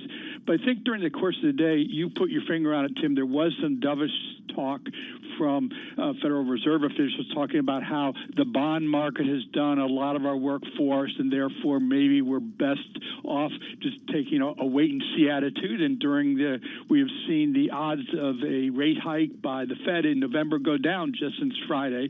So that's a big positive. But I think also cooler heads have said, what are the possibilities of a huge spike in oil because of this? And quite frankly, the world today is so much different than it was 50 years ago in the Yom Kippur War. We are energy sufficient here. Palestine and Israel are not big energy producers. There's a couple offshore. Yeah, but the concern isn't that, we're going to see disruptions from Israel and Palestine. The concern is that it'll set off some sort of broader conflict, and we'll see broader supply destructions within the region, because the region is a huge oil supplier. You are absolutely right, and the real problem is if it turns out that Iran was a big supporter or somehow helped instigate this attack by Hamas, that could reinstitute or cause the United States to reinstitute embargoes on their production. It could also halt a thaw in relationships that we're seeing between the United States and Saudi Arabia. Here is the wild card, which could throw everything into a tailspin, is that Straits of Hormuz. 20 million barrels of oil pass through there regularly. That is the economic choke point for the world. If for some reason Iran were to put a blockade there, all bets are off, but that's certainly not the way you want to bet right now. And energy certainly has been a bet that you have made, David. Talk to us about how you're looking at it on this Monday. Yeah, absolutely. So longer term, all the think tanks say we are going to be using more oil by the end of this decade than we do now. We're going to be using more oil by the year 2050. So demand is going to continue. There's many areas of the world, particularly in Asia, which are not prepared financially or otherwise to make a big, fast switch to green. At the same time, of course, producers are saying, gee, we're getting negative vibes from governments and policymakers. They don't want us to produce. They're putting more and more barriers in the way. We may not be able to make a return on investment, and so therefore supply is starting to drop. Demand continues. That's a recipe for higher prices. So where do you commit money still in the energy space? Well, stay diversified, but I mean, we can't overlook the fact that the largest player, publicly traded player out there, Exxon, is making a potentially $60 billion bet on another company which has all these resources in the Permian. If a company like Exxon felt that oil didn't have a strong future, why would they do that? I think there's another thing at play there. And of course, you're talking about Pioneer Natural Resources. Pioneer Natural Resources, and that deal has not been confirmed, but Correct. It looks like it's well on its way. So here's the thing. So what I think is going on is a company like Exxon saying because of the low equity valuations out there, it's cheaper to drill, as it were, on Wall Street than to actually spend money to hire people and commit resources in IRL, in the real world. And therefore, I'm taking my cue there and saying, well, if a company like Exxon thinks it's cheaper to buy oil companies rather than drill, I think that as part of a diversified portfolio makes a lot of sense. Plus, if you like dividends and you're worried about potential inflation and, for example, geopolitical risks, as we saw today, good addition to your portfolio. What about Chevron, which Israel ordered the shutdown of a major gas field run by Chevron in the eastern Mediterranean? So there were some safety concerns as the fighting continues on. Thoughts specifically on Chevron? Yeah, we like Chevron, low debt, member of the Dow, wonderful management under, I believe it's Mr. Worth there. They are, diversified globally, integrated, so they're in all facets. Now, mind you, the fact that Israel asked them to stop work on one of their platforms, that's kind of a detail right now because it's a very small part of their overall production, and Israel doesn't have the capability to cut off a lot of oil. That is good, but we also like Exxon. I think for a lot of reasons, people are more skeptical of Exxon. I think the valuation is lower. They're more geographically diversified, and over the long run, I wouldn't want to bet against Exxon either. Okay, well, before we let you go, just in the last 2 minutes that we have with you, I want to talk about what we have upcoming. We hear from some of the big banks already starting this week. We got some inflation numbers coming on Thursday. We got consumer sentiment on Friday. What's the most important in the near-term catalyst? I think those inflation numbers, the inflation numbers have been driving the higher interest rates and driving the hawkishness in the Fed. If we see something that looks like it's getting way too hot, I think that puts the market into lockdown as they worry about what the Fed's reaction is going to be. And, of course, it can work the other way around. On the earnings, obviously, you buy stocks for earnings. The problem is Q3 earnings are going to be the fourth quarter in a row of negative year-over-year results. So you're not going to have a whole lot to point to say, hey, let's go commit a lot more money in the market. And also, I think they're going to be cautious on the outlook. How can they not be with all of the macro issues? Well, on the other hand, I think if yields start dropping off, I think that's going to be your catalyst for a better market ahead. You like Wells Fargo, 25 seconds, though. Is that correct? Yeah, exactly. Well, they're going to be one of the three of the big six that's going to report strong year-over-year results. They're going to be up about 40% versus last year. Also, they're trading at about tangible book value, about 8 times earnings, and they have potential because because they're cutting costs. They have to because of scandals in the past. And I think ultimately the Federal Reserve will allow them to take the asset cap off, which will allow them to grow. They're sticking with the domestic focus. They're number one and number two in all their markets. You know, when times are tough, you want to go with the big guys. Citigroup, JP Morgan, and Wells Fargo are all reporting on Friday the 13th. Not saying anything, but we're going to be in LA. We are going to be in LA. Still Friday the 13th. Yeah, we'll still be doing the show. Our thanks to David Dietz over at PPAC Private Wealth Management.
Your company news headlines on Bloomberg Radio. From Bloomberg World headquarters, I'm Charlie Pellet. Israel has ordered the shutdown of a major gas field run by Chevron in the eastern Mediterranean, citing safety concerns as fighting between Hamas and the Israeli military rages for a third day. Ellen Wald is senior fellow at the Atlantic Council. She was interviewed this morning on Bloomberg Surveillance. To me, that says that either they think that there could potentially be some sort of terrorist attack on that platform, which potentially either from Iran or Hezbollah, which I would say definitely signals to me a widening of this highly regional conflict and something that actually could be a potential threat to oil markets, to gas markets, especially if you consider that, like you said, the Suez Canal is not all that far. And you can hear more of that conversation on the Surveillance podcast. You can download it wherever you get your podcast. Chevron shares, they are up 2.8% along with other oil majors. ExxonMobil up 3.9%. BP ADRs are up by 3%. Defense contractors Lockheed Martin, Northrop Grumman, and General Dynamics are surging today amid heightened tensions in the Middle East. Right now, we have got shares of all three of those defense contractors pushing higher. Lockheed Martin up by 8.8% now. Shares of Northrop Grumman up by 11%, and General Dynamics up 8.2%. Those are our top company stories at this hour, and this is Bloomberg.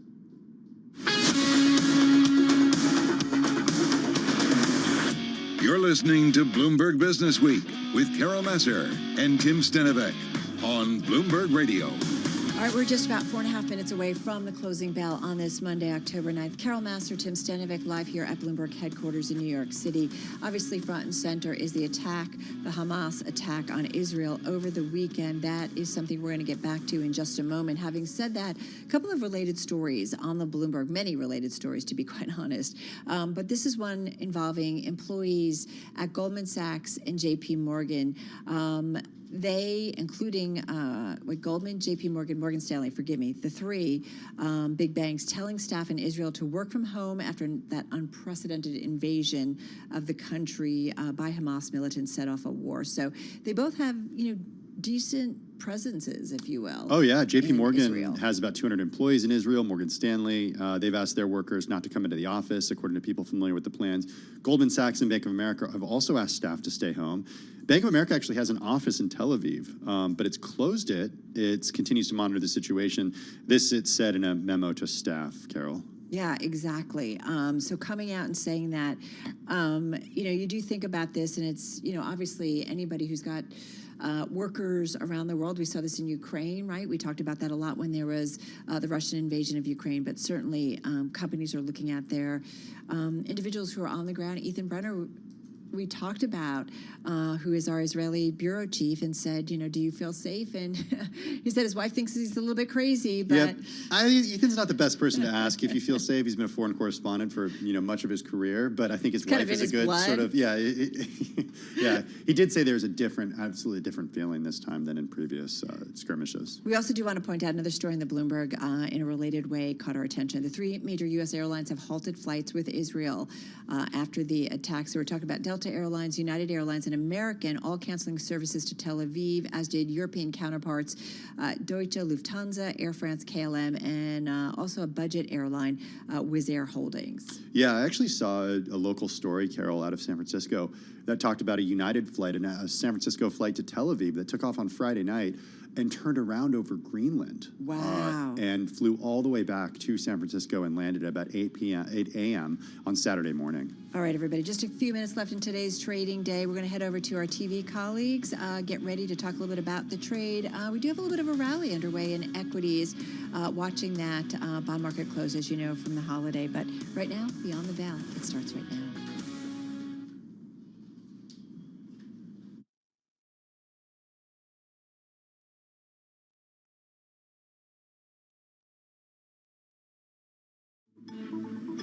Beyond the Bell, Bloomberg's comprehensive cross-platform coverage of the U.S. market close starts right now.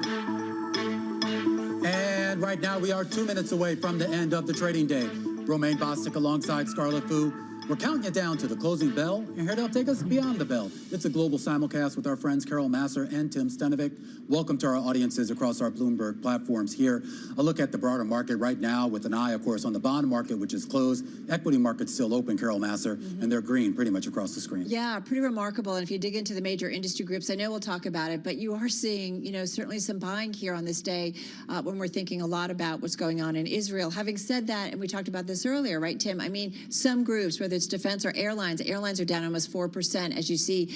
Certainly the U.S. majors and other carriers, certainly around the globe, but are canceling flights into Tel Aviv airport. It was pretty surprising to see the turnaround today that we saw in U.S. equities, but I think, Scarlett, it's fair to say that, instead of taking cues from the conflict right now in Israel, the stock market is taking cues instead from Fed speakers who said, maybe it's time for us to take a step back and pause and see what happens with high rates. Yeah, dovish Fed speak kind of saves the day for equities, but if we're going to take a step back and see what happens, it might just be oil staying higher for longer and perhaps that bleeding into all the other inflation measures that the Fed does track.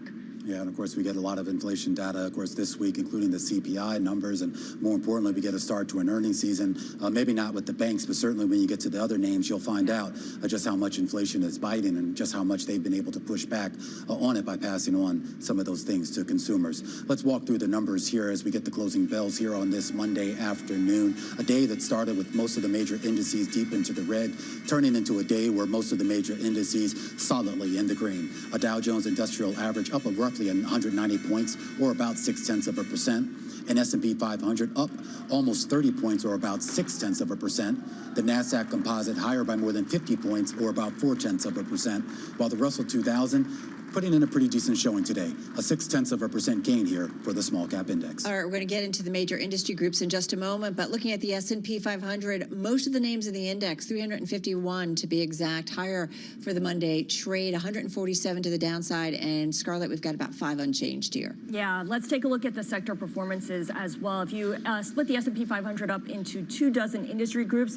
energy stocks leading the way, up 3.5%, with all members, all 23 big cap energy names in the green. Capital goods, Romain mentioned defense companies. Those are the defense companies that's pushing up that sub-index. And telecom services up by 1.7%. On the flip side, the decliners include household and personal products, or traditional defensive groups, and chip makers off by 0.4%. But these are fairly small losses in contrast to the gains among the best performers. All right, guys, let's get to some of the individual gainers for the Monday trade. And certainly this has to do, I kind of did a split here. These are certainly names that are moving on that attack into Israel. And we talked about it earlier, and we've been talking about it throughout the day. Of course, the energy names, they are certainly outperforming, and concerns about maybe longer-term supply issues. ExxonMobil up 3.4% in today's session.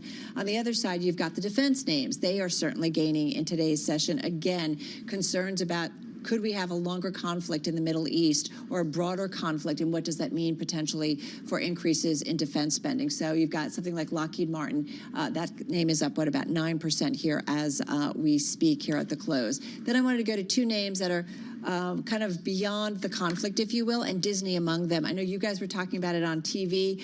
First reported in the Wall Street Journal, Nelson Peltz seeking several board seats at Disney. He boosted his stake in the company. He now has more than 30 million shares, according to those people who are familiar. It's worth about $2.5 billion, so it would make him one of Disney's biggest investors. So that's going on. So Disney up about 2% in today's trade. And Weight Watchers, interesting over the last month or so. Weight Watchers, of course, now known as WW International, rallying. This one is up.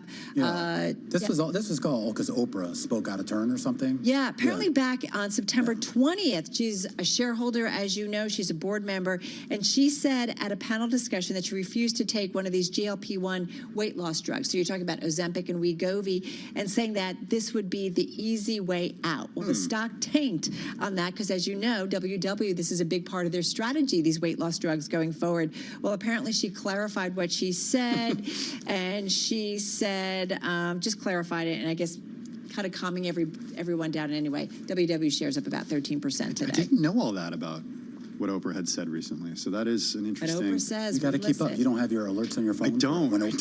I don't. I mean, she's been a shareholder in that company for years. Mary Daly, Oprah. Morgan Stanley also had some upbeat Fed comments, speakers, I should say, yeah, too. the Fed speakers and Oprah certainly. Hey, I got the decliners today. I want to start with the worst performer on a points basis in Tim the S&P doesn't read 500. People magazine. That's what I'm thinking. NVIDIA, Anyway, that company finished the day down by just 1.08%. Semiconductor stocks, though, from NVIDIA to Applied Materials, they did fall today over concerns about the possible impact on Intel's plan to build a new manufacturing plant in Israel. Earlier, Prime Minister Benjamin Netanyahu had placed the deal's value at $25 billion. This plant by Intel and other chip companies as part of a diversification of their production sources. And then the airlines, United Airlines Holdings, all airline stocks, all big airline stocks, I should say, slid on Monday after some companies halted flights to Israel. And of course, oil prices moved higher as well. Delta, United, American shares all fell. United had flights to Tel Aviv from Washington, Newark, Chicago, San Francisco. The head of American Airlines Pilots Unit said that members however, shouldn't fly to Israel until the situation is safe. Shares of airlines moving lower on the day as well. Royal Caribbean Cruises. This is an energy story, but it's also a story about a couple downgrades, or price target cuts, I should say. Royal Caribbean moved lower after the company got a couple of price target cuts from Wall Street analysts over higher fuel cost estimates. Barclays and Wells Fargo both cut their price targets on the company's stock. All right, let's check in on what's happening in the Treasury space. It is the Columbus Day / Italian-American Heritage Day here in the U.S., and of course that meant bond markets were closed, though we should point out that some of the main ETFs that take in, that actually invest in bonds, those were actually trading. In fact, TLT, the main ETF tracking the long bond, actually had its best day going back to late August here. And it gets to this idea, guys, of some of the comments that we have heard out of the Fed members, whether it was Mary Daly last week or Philip Jefferson today, this idea here that the markets have done a lot of the heavy lifting for the Fed when it comes to tightening financial conditions. So that's it? We're done? Maybe. We're done with rate hikes? Mission accomplished. Okay. Yeah.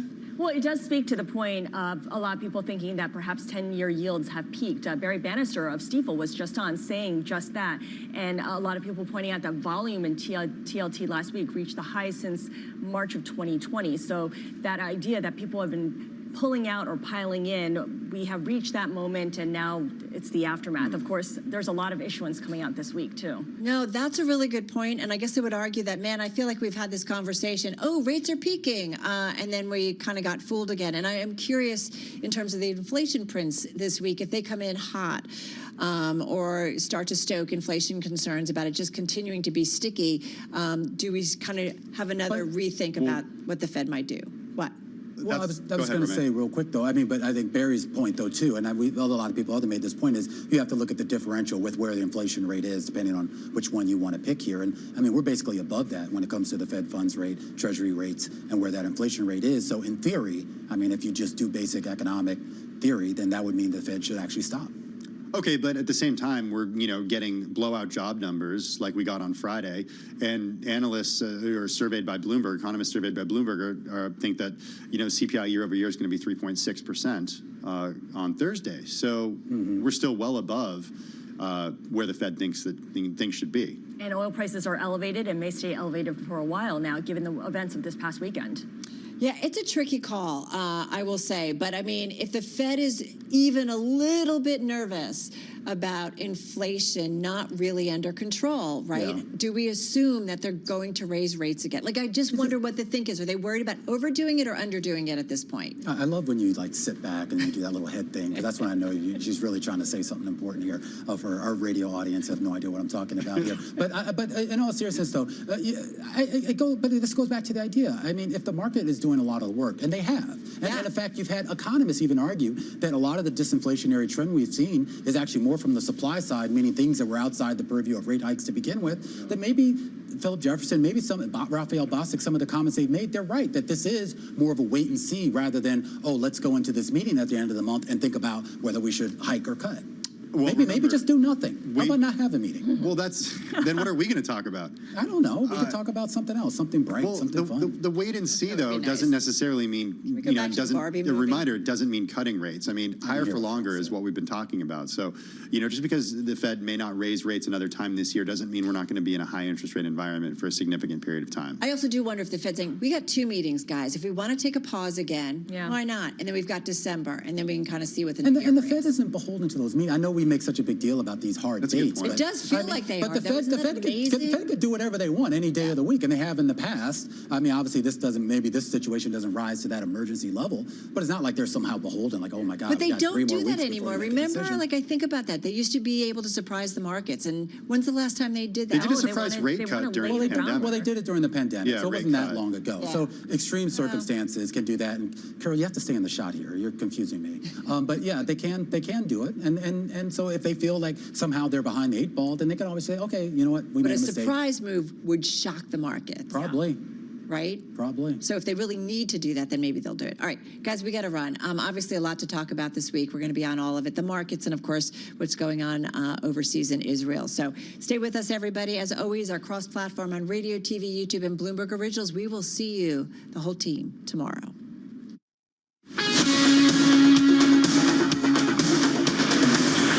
This is Bloomberg Business Week with Carol Massar and Tim Stenivek on Bloomberg Radio. Yes, indeed, everybody. This is Bloomberg Business Week. Carol Master along with Tim Stanovic live here at Bloomberg headquarters in our Interactive Broker studio. And maybe ironic, maybe not, Tim, but just a few days after the Nobel Peace Prize was awarded, here we are reminded again of the lack of peace in our world following the Hamas attack on Israel. The Middle East, an area that our next guest has written about often at our Bloomberg opinion team, and a region where he notes is a crowded field of pointless feuds. Bobby Ghosh is a Bloomberg opinion columnist, covers culture. He spent many years covering foreign affairs, particularly from conflict zones in the Middle East. He was Time magazine's world editor, as well as Baghdad bureau chief, where he wrote about terrorists, suicide bombers, and more in Iraq, and has covered the Israel-Palestine conflict as well. He's here in our Bloomberg Interactive Brokers studio. Bobby, as somebody who's watched this region, watched this space so closely for so many years, how surprised were you Saturday morning to wake up here in New York and see all those alerts on your phone, as I presume you did, as I did, about Hamas's excursion from the Gaza Strip and massacre of Israelis? I was very surprised by the scale of it. I was not surprised by the intention or even by some aspects of it, the rocket launches, for instance, but the scale of it and the penetration that Hamas was able to achieve, the speed at which they were able to do it, and frankly, the low-tech way in which they were able to do it. Those motorized gliders over the walls, the use of what looked like tractors and backhoes to break through the fences. Those are the things that surprised me. We've known for a long, long time that Hamas will take an opportunity when they get it to attack on the Israeli side. We never thought, and the Israelis, most importantly, the Israelis never thought that it was capable of this level of sophistication, sophistication in terms of planning, but simplicity in terms of execution. Why now? Well, there are any number of reasons for it. One is that they were ready. This is an operation that, given how wide the scale of it is, this is an operation that was months in the planning, and often those kinds of operations are given the final go signal depending on sort of very narrow band of circumstances. For instance, it could be as simple as the weather conditions were right, the wind conditions were right, but there are other factors involved. It was practically to the week the 50th anniversary of the 1973 Yom Kippur War. That could have been a factor in the thinking of people behind this campaign. It was also it comes at a time when there's a lot of talk of Israel's normalization with Saudi Arabia, which should be yet another diplomatic effort that goes over the heads of the Palestinian people. That's what I wanted to ask you. How complicated is all of this? And forgive me as I look at my notes, because it's Israel and Hamas, but we've been talking about Iran, Saudi Arabia, China. The size and scope of this, it feels very complicated, and I'm curious what nation or nations, their responses or what they say, what you are watching very closely to understand kind of the size and scope and kind of where this goes. Well, this is the Middle East. In many crucial ways, it is the center of the world. A lot of the different aspects of geopolitics sort of meet in the Middle East. Oil, Russia's ambitions, Iran's ambitions, the Western nations and their ambitions, all of these things intersect in this particular corner of the globe, and forever and ever it has sucked in all the world powers. So this time the Russians who support Syria, which is just on the other side of the border from Lebanon, very close and a traditional enemy of Israel. The Russians have a say. China has not yet really gotten involved in this one. They've shown an interest in recent months in involving themselves with some issues around the Middle East. So Iran and Saudi Arabia, China offered itself as a mediator in that conflict. But this one, not yet. They've made sort of the usual bromides about the importance of a two-state solution, but there's not as yet any indication. And Xi did not address it specifically. Yeah, and there's not an indication. They know how complex it is. They've seen how tied into knots. The Western leaders, particularly leaders in the United States, have gotten all over the decades over this particular feud, if that's the right word. The Chinese don't want to get involved if they can possibly help it, but they do want to remind everybody that they are a world power. At least that's how they see themselves. Right. So there will be statements from Beijing, but I don't expect action. We should note that the U.S. lacks evidence that Iran participated directly in the attacks. This is from our live blog covering this conflict right now, Bobby. One thing I do want to know is the way that this could change the way Israel is viewed by the world. We saw European leaders stand up today and say they stand with Israel. We saw images of the Israeli flag projected on monuments in Germany over the weekend. What does this do for the way that the world looks at Israel versus looks at Gaza and Palestinians in Palestine?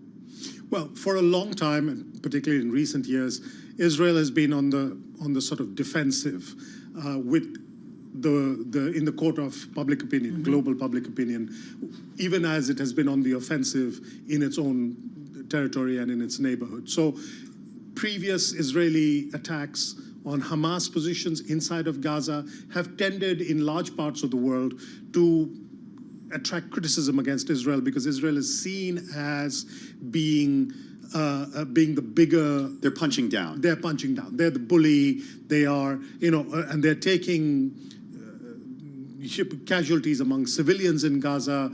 Gaza is a sort of really wretched and desperate place with lots of people, most of them civilians who have nothing to do with any of this, are suffering. So that has tended to be the narrative. The narrative changed this weekend, and Hamas deliberately changed that narrative by attacking civilian targets, by taking civilian hostages, by the gruesome images that we have seen of women being stripped almost naked, of elderly Holocaust survivors being taken captive. Israel has for decades said Hamas is a terrorist group. In some parts of the world, there's been a reluctance to call Hamas a terrorist group. That reluctance now has weakened enormously because these are the actions of a terrorist group. When you attack a pro-peace music event, this is like the attack on Bataclan in Paris from a few years ago. There are parallels now. It's impossible to miss the obvious conclusion that Hamas is a terrorist group. What needs to be, just got about 40 seconds left here. You've written in columns throughout the summer and over the last few months about President Biden and the U.S. role in different aspects of the Middle East and Israel specifically. What needs to be, in your view, the U.S.'s role? And again, just about 30, 35 seconds. Well, Sorry. Since we have the time is short, there are two things that the U.S. needs to do. In the short run, right now, President Biden is already doing the right thing. He's signaling to others that stay out of this, whether that's Iran, whether that's Hezbollah, the American aircraft carrier fleet that has been sent there. That's the purpose. Everybody else stay out of the fight. Over the next few weeks and months, and this will where it gets really complicated, the U.S. has to see if there is a way to end this cycle of violence from one side to the other and the other side back again that keeps getting worse each time. That will require a much higher degree of diplomacy and statesmanship. And people who want to do it. And people who need, on both sides, people who are willing to sit across the table and solve their problems. Bobby Ghosh, thank you so much. So appreciate it. Bloomberg opinion columnist. He covers culture, but has spent many years covering foreign affairs, as you can just tell.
markets, headlines, and breaking news 24 hours a day at Bloomberg.com, on Bloomberg Television, and the Bloomberg Business app. This is a Bloomberg Business Flash.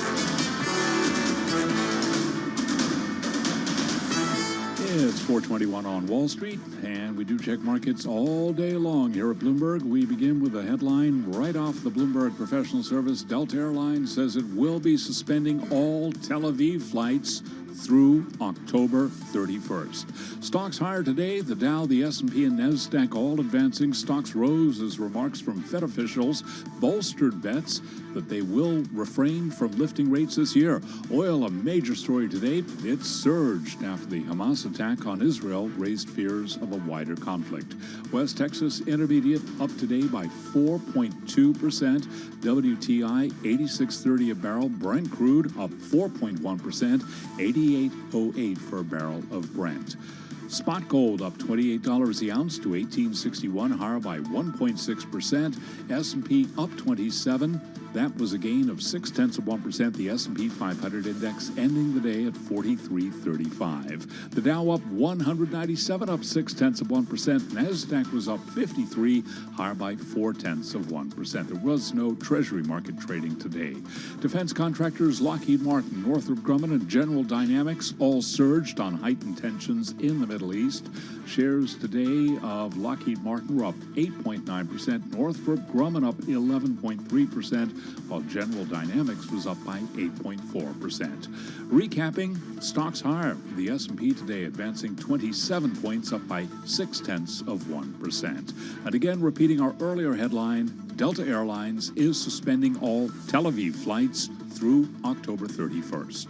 I'm Charlie Pelleton. That is a Bloomberg Business Flash. All right, Charlie, thank you so much. Carol Massar along with Tim Stanovic live here on Bloomberg Business Week. Our coverage of the Hamas-Israel conflict continues. To be fair, conflict feels like an easy word. Hamas really attacking Israel over the weekend. Saturday's surprise attack on Israel by the Palestinian group may represent one of the biggest failures by Israeli intelligence since the Yom Kippur War of 1973. We've been talking about this. The attack involved dozens of infiltrations by land and sea together with rocket attacks. A sophisticated assault, but as we just talked about, that it was also in some ways, very basic in terms of gliders, right? Bulldozers. And bulldozers. Like it wasn't necessarily technologically sophisticated, but nonetheless, it was rather broad. And it definitely took some kind of planning to get into it. And it was certainly one that intelligence agencies missed and they were supposed to pick up on. That's a bigger conversation. For now, though, let's get to Dr. Ariel Cohen, a non-resident senior fellow at the Atlantic Council's Eurasia Center, also a member of the Council of Foreign Relations. He's also a consultant where he works with companies, NGOs, and governments on international security, oil, and gas strategy. He's got a client list that includes Fortune 500 companies, as well as USAID, the World Bank, the Pentagon, and the U.S. Senate. He's also been in the Israeli Defense Forces.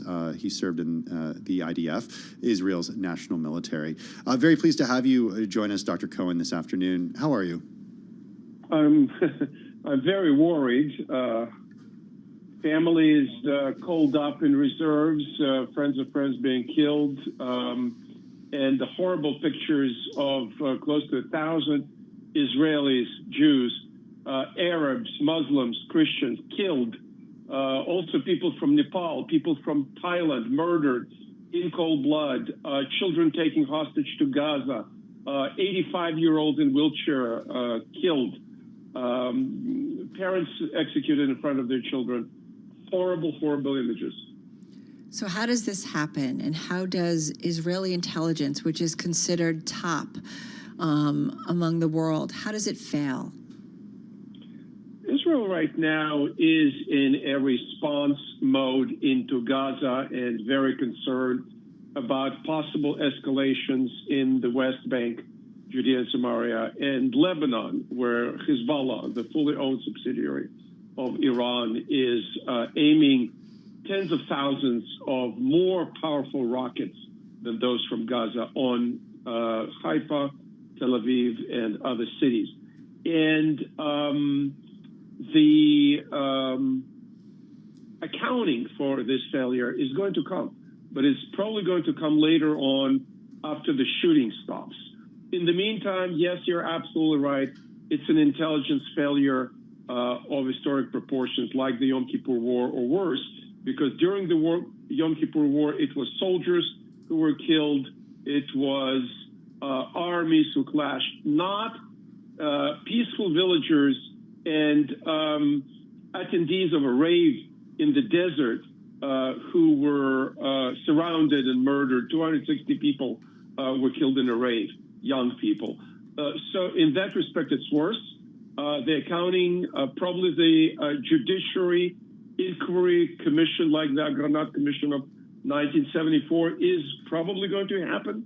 I cannot imagine Prime Minister Netanyahu, Defense Minister Yoav Gallant, the Mossad director, the Shin Bet Security Service director, the chief of intelligence for the army, and the chief of staff for the army to keep their jobs after this. That's a long list of people, Dr. Cohen. As we just heard a few minutes ago from our own Charlie Pellet, Bloomberg headline crossing that said Delta Airlines will cancel its flights to and from Tel Aviv through October 31st. Certainly, Delta Airlines thinks the conflict is going to last until at least the end of the month, when they're going to revisit whether they do flights there. How do you see this playing out? Well, first of all, this concerns me because my daughter and her husband are supposed to fly back to Israel this week on Delta. My daughter runs Cyberwell, an online organization that fights anti-Semitism in social media. I see it. Would she have returned? No, she's in the States right now. But would she have returned on her ticket if it was available? Oh, yeah, absolutely. She has a crew of colleagues to run. She's the CEO of this nonprofit. And she would go back. Possibly she would be called up because she served in the IDF as well. We should note that, we should note, I just want to jump in, we should note that El Al, the flag carrier for Israel, the nation's carrier, has increased the number of flights to try to bring Israelis back to Israel who have been called up. And Israelis are volunteering to go back from all over the world to go save their country. I say save deliberately because the threat to the cities and villages of Israel, not just from Gaza, but also from Hamas presence in the West Bank, Islamic Jihad, which is fully supported and funded by Iran, and from Hezbollah. This is an existential threat, and if it escalates to the point where big cities like Haifa and Tel Aviv are bombed severely, if there is a threshold of victims of killed and wounded, I estimated roughly around 10,000. If that reaches these numbers, Israel may retaliate up to and including unconventional warfare against Iran. Do you mean nuclear weapons? Unconventional warfare. And by the way, the fact that we, the United States, are moving the carrier battle group to Eastern Mediterranean is a strong warning to the Islamic Republic and its leaders and to Syria not to escalate. And if they don't heed that warning, I do not exclude a situation in which the United States and Israel go for a joint operation for the first time in history. What's the risk for Israel of doing too much, retaliating too much, and what's the risk of not doing enough? Israel did not retaliate too much for 20 years, give or take, since 2007, when Israel fully evacuated Gaza, when Gaza had an airport, a seaport, agriculture, and all Israeli settlements were relocated out of Gaza. And then Hamas started shooting rockets, and the blockade on the Israeli side, with the Egyptian border still open, came into play. And even with that, when you look at pictures, at photographs of Gaza in between these escalations, there were restaurants, there were shops open. They were not starving by any stretch of imagination. And deliberate escalation by Hamas leadership led to what just happened, including taking people hostage, including many, many victims on Israeli side, but also there has to be, unfortunately, victims among civilian populations when Israel targets and hits Hamas command posts, Hamas rocket launchers, etc. Now, going forward, I think Israel got to a point where it will try to destroy the Hamas command structure and Palestinian Islamic Jihad command structure. If this will lead to the collapse of the Hamas theocratic dictatorship, don't forget, a lot of people in Gaza back in the day when the last elections happened in 2005 voted for Hamas, and now the little public opinion research that happens indicates that half or more of residents of Gaza may have had enough with these fanatics. Did we lose him? It seems like we lost him. Looks like we lost him. Dr. Cohen, we apologize for that technical problem, but we were speaking with Dr. Errol Cohen, non-resident senior fellow at the Atlantic Council's Eurasia Center and a member of the Council of Foreign Relations. Good to get his thoughts on the situation. Let's get to world and national news. We got Nancy Lyons in the Bloomberg 99.1 newsroom in Washington, D.C. Hey, Nance. Thanks, Tim. Israeli Prime Minister Benjamin Netanyahu is vowing Israel's retaliation has just begun for the surprise attacks from the Gaza-based militant group Hamas. At least 900 Israelis were killed over the weekend. Bloomberg's Israel bureau chief Ethan Bronner has more on what Netanyahu told the country in a televised evening address. This is not going to be a walk in the park. We are going to take this force down. We are going to do it in a way that for decades, he said, they will remember it. So one thing. The second thing is, you know, to talk about the people who were taken hostage, to talk about the people who were slaughtered, to sort of focus on the pure evil. Bloomberg's Ethan Bronner talking with Bloomberg Businessweek from Tel Aviv. As many as 100 hostages remain unaccounted for. Hamas is threatening to kill a hostage for every surprise Israeli attack on civilians in Gaza. Mick Mulroy is a former Deputy Assistant Secretary of Defense for the Middle East and says hostage rescues seem unlikely. There are reports that they are in tunnels and the tunnels are wired. So a traditional hostage rescue would be exceptionally difficult. Mulroy also spoke with Bloomberg Businessweek. He says Hamas will use those hostages as human shields and as bargaining chips with Israel, going against all international laws. U.S. congressional leaders are in China and met today with President Xi Jinping for about 80 minutes, the first such meeting in 8 years. The Israel-Hamas conflict featured heavily in their trip, with Senate Majority Leader Chuck Schumer calling Xi to stand with the Israeli people. Global news 24 hours a day, powered by more than 2,700 journalists and analysts.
markets, headlines, and breaking news 24 hours a day at Bloomberg.com, on Bloomberg Television, and the Bloomberg Business app. This is a Bloomberg Business Flash.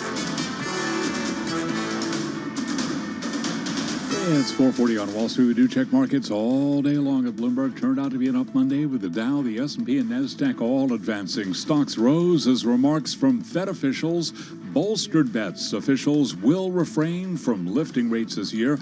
Oil climbed after Hamas's attack on Israel raised fears of a wider conflict.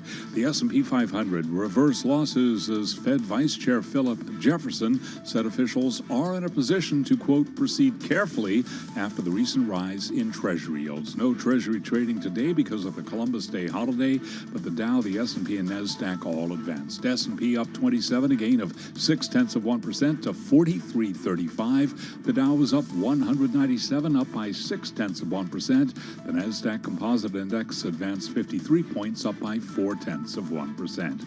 As for today's trading and the market backdrop, David Dietz is Senior Portfolio Strategist at PPAC Private Wealth Management, and he was a guest right here on Bloomberg Business Week. Well, certainly there was a knee-jerk reaction for safe haven buying and all sorts of things like bonds and the dollar, and to buy up, of course, energy out of fear of energy supplies. But I think during the course of the day, there was some dovish talk from Federal Reserve officials talking about how the bond market has done a lot of our work for us, and therefore maybe we're best off just taking a wait-and-see attitude. And you can hear more of the conversation with David Dietz on the Bloomberg Business Week podcast. He mentioned energy. West Texas Intermediate crude surged 4.3% today, 86.34 a barrel. Brent, the global benchmark, 88.09, up 4.1%. Energy stocks also advanced today. ExxonMobil, case in point, up 3.5%. ADRs of BP up today by 3%. Chevron up by 2.8%. Again, recapping stocks higher. S&P up 27, a gain of 0.6%. I'm Charlie Pellet. That is a Bloomberg Business Flash. All right, Charlie, thank you so much. Well, oil prices surged after a shock attack on Israel by Hamas brought renewed instability to the Middle East. While Israel's role in global oil supply is somewhat limited, the bloody outbreak threatening to embroil both the U.S. and Iran. We've been talking about this. Iran has become a major source of extra crude this year, alleviating otherwise tightening markets. But additional American sanctions on Tehran could constrain those shipments. So there's a lot of kind of moving parts on this, Tim. Israel did order the shutdown of a major gas field run by Chevron in the eastern Mediterranean. We've been talking about that throughout the program, Carol. Mm-hmm. They cited safety concerns as fighting between Hamas and the Israeli military rages for a third day. We've got more with us, and we've got a great guest with us, I should say. Bloomberg Intelligence global energy analyst Fernando Valle with us on Zoom from New York. Fernando, good to have you with us this afternoon. We talked about this. It's not that Israel or Gaza or anywhere in that sort of really small vicinity are major oil producers. It's the region where the concern is. And once again, I remind our listeners, we think about the human tragedy here. We're also Bloomberg, and we cover the business story. And a big part of the business story today is oil prices. How should we think about oil prices against the backdrop of this conflict? Well, first, as you said, Tim, our condolences to everyone involved. But covering the oil side of the equation, I think at first there's no major impact. Again, there's no disruption in supply. What there could be is a more strict enforcement of U.S. sanctions, which you have seen. It curtails official movement of oil in Iran. It doesn't necessarily curtail all movement of oil in Iran because they can manage to ship some of their fuel to countries that are not as stringent with sanctions, like Pakistan or India or China. It's a global market, so then exactly. If they get their oil from a country or a region that is sort of shunned by different parts of the world, and that makes sense. But I think, Fernando, about this adding to a list of concerns about global supply at a time when there are questions about the global economy. So you have Russia, and Russia's oil production essentially being shunned by much of the world. So put it in the context of the rest of the world, too. Exactly. That is the biggest point, that Russia, for example, didn't have to get a significant cut down on their production because they managed to get crude to other parts. What you mentioned as far as competition in those countries, increasing, that's really where the story lies, because the largest oil importer in the world is China, and they just said, we're not buying crude for anymore in 2023.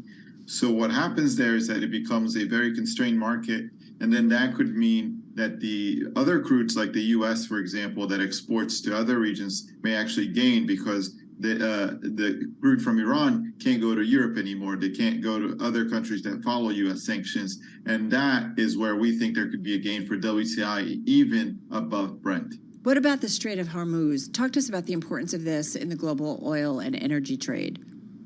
That is probably the most important strait out of anywhere in the world of oil. It's crucial because that's how the outlet for all of the Middle Eastern oil to Asia. But it's also crucial from a natural gas perspective, because that's how it moves towards Western Europe. I'll remind that the largest natural gas field in the world, the North Field, is shared between Qatar and Iran. And any disruptions there could have significant impacts, not just to the owners of those fields, which include ExxonMobil, Total Energies, Shell, and ConocoPhillips, but also to their customers in Europe, which right now are okay as far as inventories, but that may not be the case later in the winter. So tell us about the Chevron news specifically, Fernando, and Israel requesting that a field be shut down. What exactly is that, and how that factors into kind of the discussion we're having right now? Sure. So Chevron acquired 2 fields in their Noble Energy acquisition, the Leviathan and Tamar fields in Israel.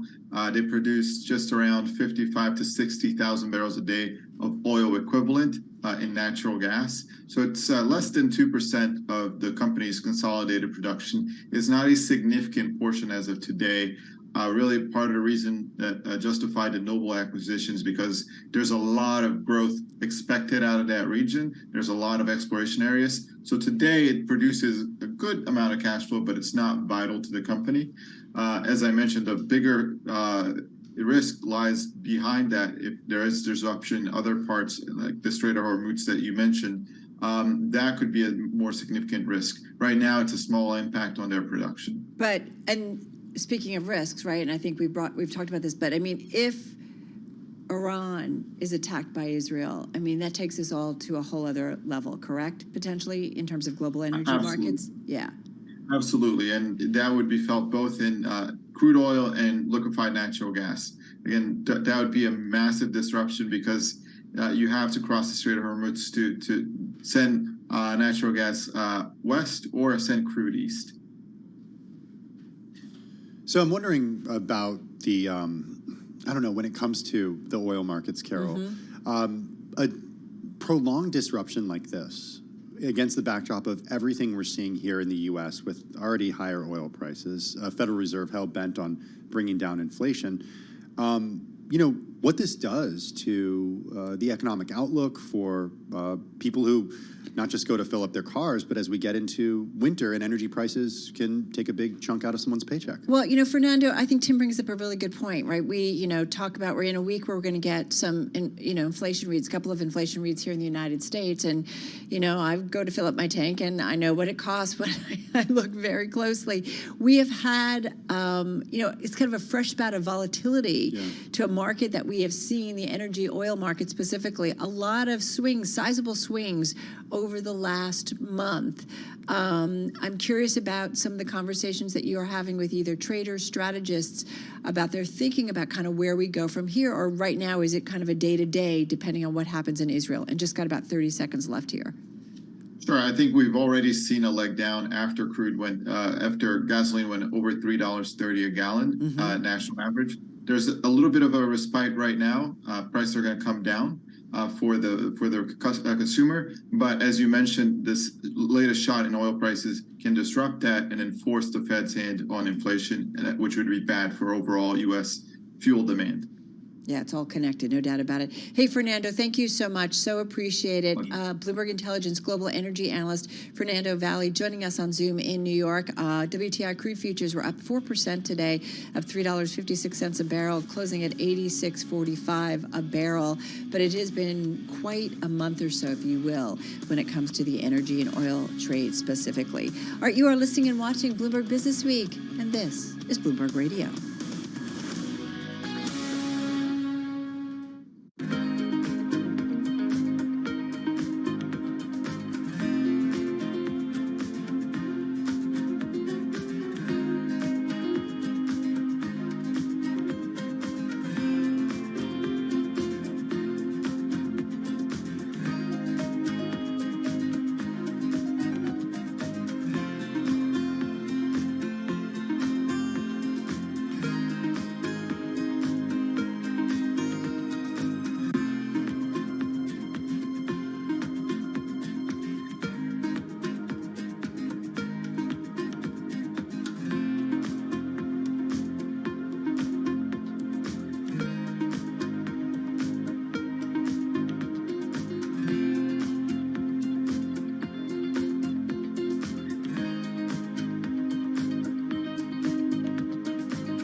your company news headlines on Bloomberg Radio. From Bloomberg World Headquarters, I'm Charlie Pellet. Worldwide personal computer shipments declined 9% in the third quarter, hitting what researcher Gartner analysts expect will be the low point in a two-year market slump. Now, Apple had the steepest drop among the major PC makers, with shipments falling 24% from the same quarter a year earlier. HP's units rose 6.4%, the lone vendor to make gains during the July to September period. Around 4,000 United Auto Workers members at Mack Trucks went on strike this morning. Defense contractors Lockheed Martin, Northrop Grumman, and General Dynamics all surged today on higher tensions in the Middle East. The UK's Financial Conduct Authority says Odey Asset Management is closing its wealth business this months after its founder, Crispin Odey, was accused of sexual misconduct. Some of the other stories that we're following: Israel has ordered the shutdown of a major gas field run by Chevron, citing safety concerns after violence erupted over the weekend. Chevron says it is still supplying customers in Israel and in the region from another major project called Leviathan. Gas discoveries in Israel over the last 2 decades have transformed the economy and turned it into an exporter of the fuel. Shares of Chevron today did advance by 2.8%. Those are some of the top company stories we're following this hour, and this is Bloomberg.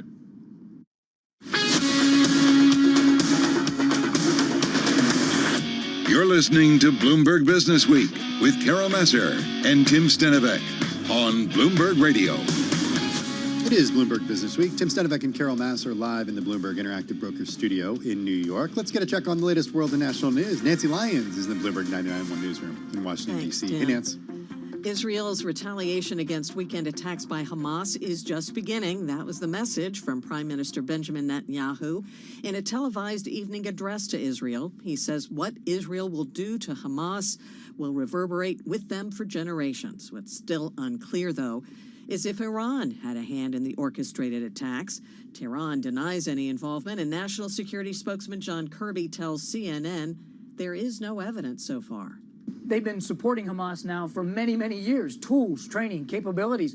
Certainly rhetorically, the Supreme Leader out there basically cheering on this attack. So there's a complicity there. But what we haven't seen, and our Israeli counterparts have said the same thing, we just haven't seen a piece of intel or evidence that directly links Iran to these complex, as you put it, very complicated set of attacks. Again, National Security spokesman John Kirby speaking with CNN. Senate Majority Leader Chuck Schumer is leading a congressional delegation in China. He met today with Chinese